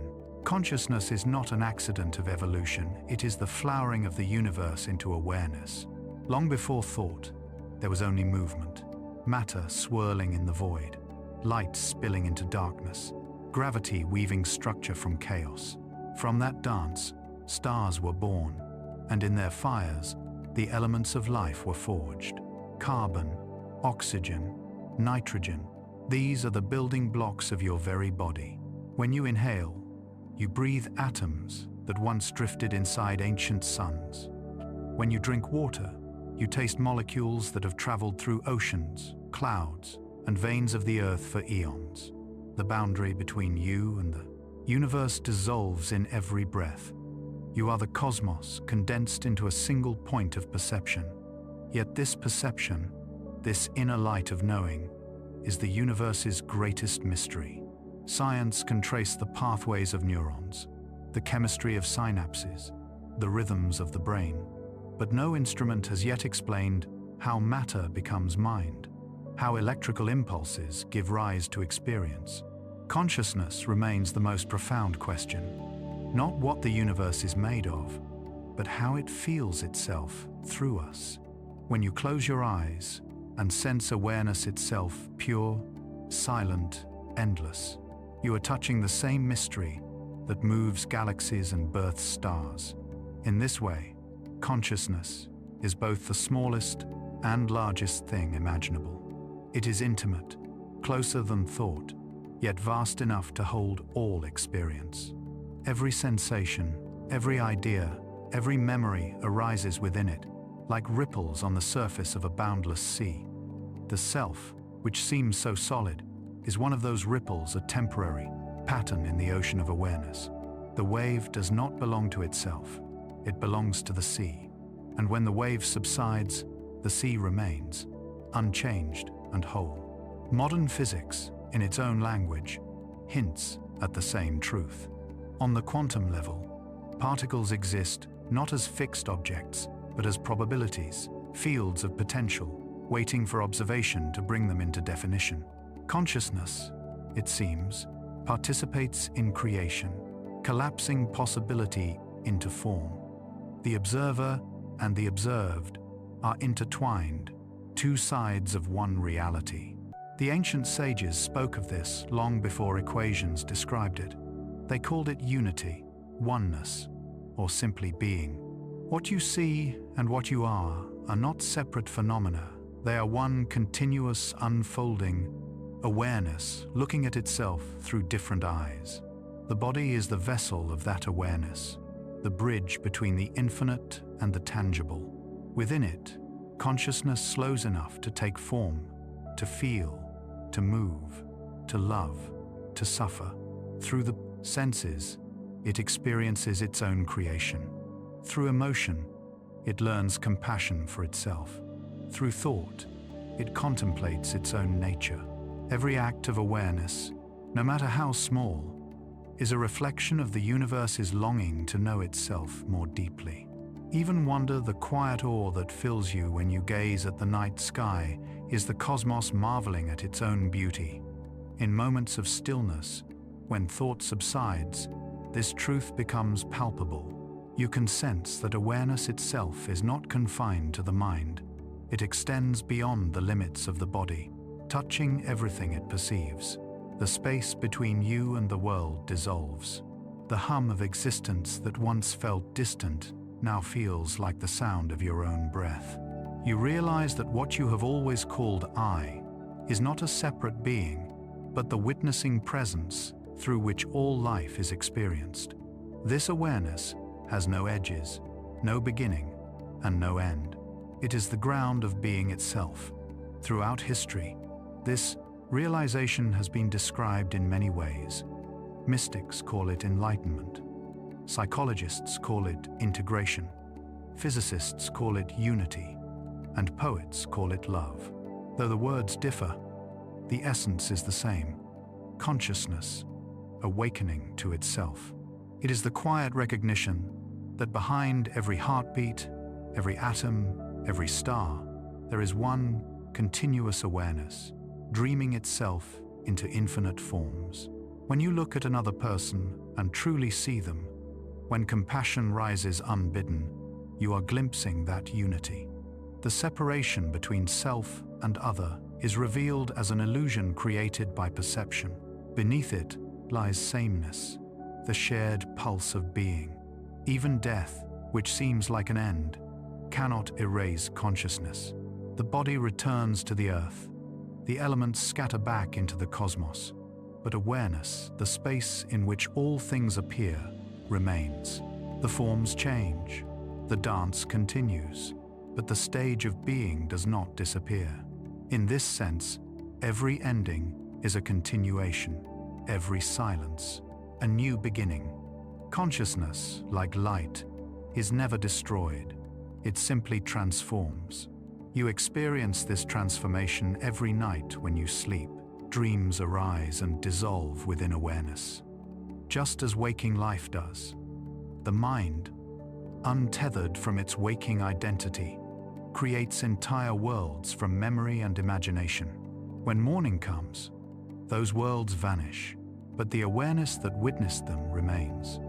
This is the same awareness that sees through your eyes, hears through your ears, and feels through your heart. It is the same awareness that will continue in ways beyond understanding. after this particular form of life concludes. To live with this understanding is to move through the world with reverence. Every encounter becomes sacred because every being you meet is another expression of the same consciousness wearing a different face. Compassion ceases to be an obligation and becomes a natural response, one wave recognizing another in the same ocean. Anger softens, fear dissolves, and gratitude deepens. You begin to sense that life, in all its forms, is the universe exploring itself, learning through contrast, growing through connection. Even the smallest acts take on cosmic significance. When you breathe mindfully, you are aligning with the rhythm of creation. When you speak with kindness, you are echoing the universe's own self-compassion. When you watch the stars at night, you are witnessing your own origin story written across the sky. The photons that touch your retina left their home millions of years ago, traveling through the vastness of space just to meet your gaze. In that moment, distance collapses into intimacy. The universe sees itself reflected in your eyes. Science, art, and spirituality all converge here, at this quiet intersection where awareness meets awe. The equations that describe galaxies, the poems that capture love, the meditations that dissolve thought, all are attempts to touch the same truth, that consciousness and cosmos are not two. You are not a bystander in the universe. You are its unfolding. Each thought, each heartbeat, each act of attention contributes to the grand experiment of existence becoming aware. So tonight, as you rest, imagine that the entire cosmos is breathing with you. Every inhale is the universe expanding. Every exhale its gentle return. Feel how your awareness extends beyond the boundaries of the body, touching everything, including the stars. The space around you is not empty. It is alive with presence. And that presence is you, the quiet witness, the dreamer within the dream, the spark of infinity gazing at its own reflection. Consciousness is the universe becoming aware of itself, and you are the moment where that awareness blooms. Even now, as your breath slows and your thoughts fade, the universe continues its gentle unfolding through you. The stars move, the atoms hum, the heart beats, all in the same rhythm. In that stillness, you can feel the truth that transcends words. You have never been apart from the cosmos, and you never will be.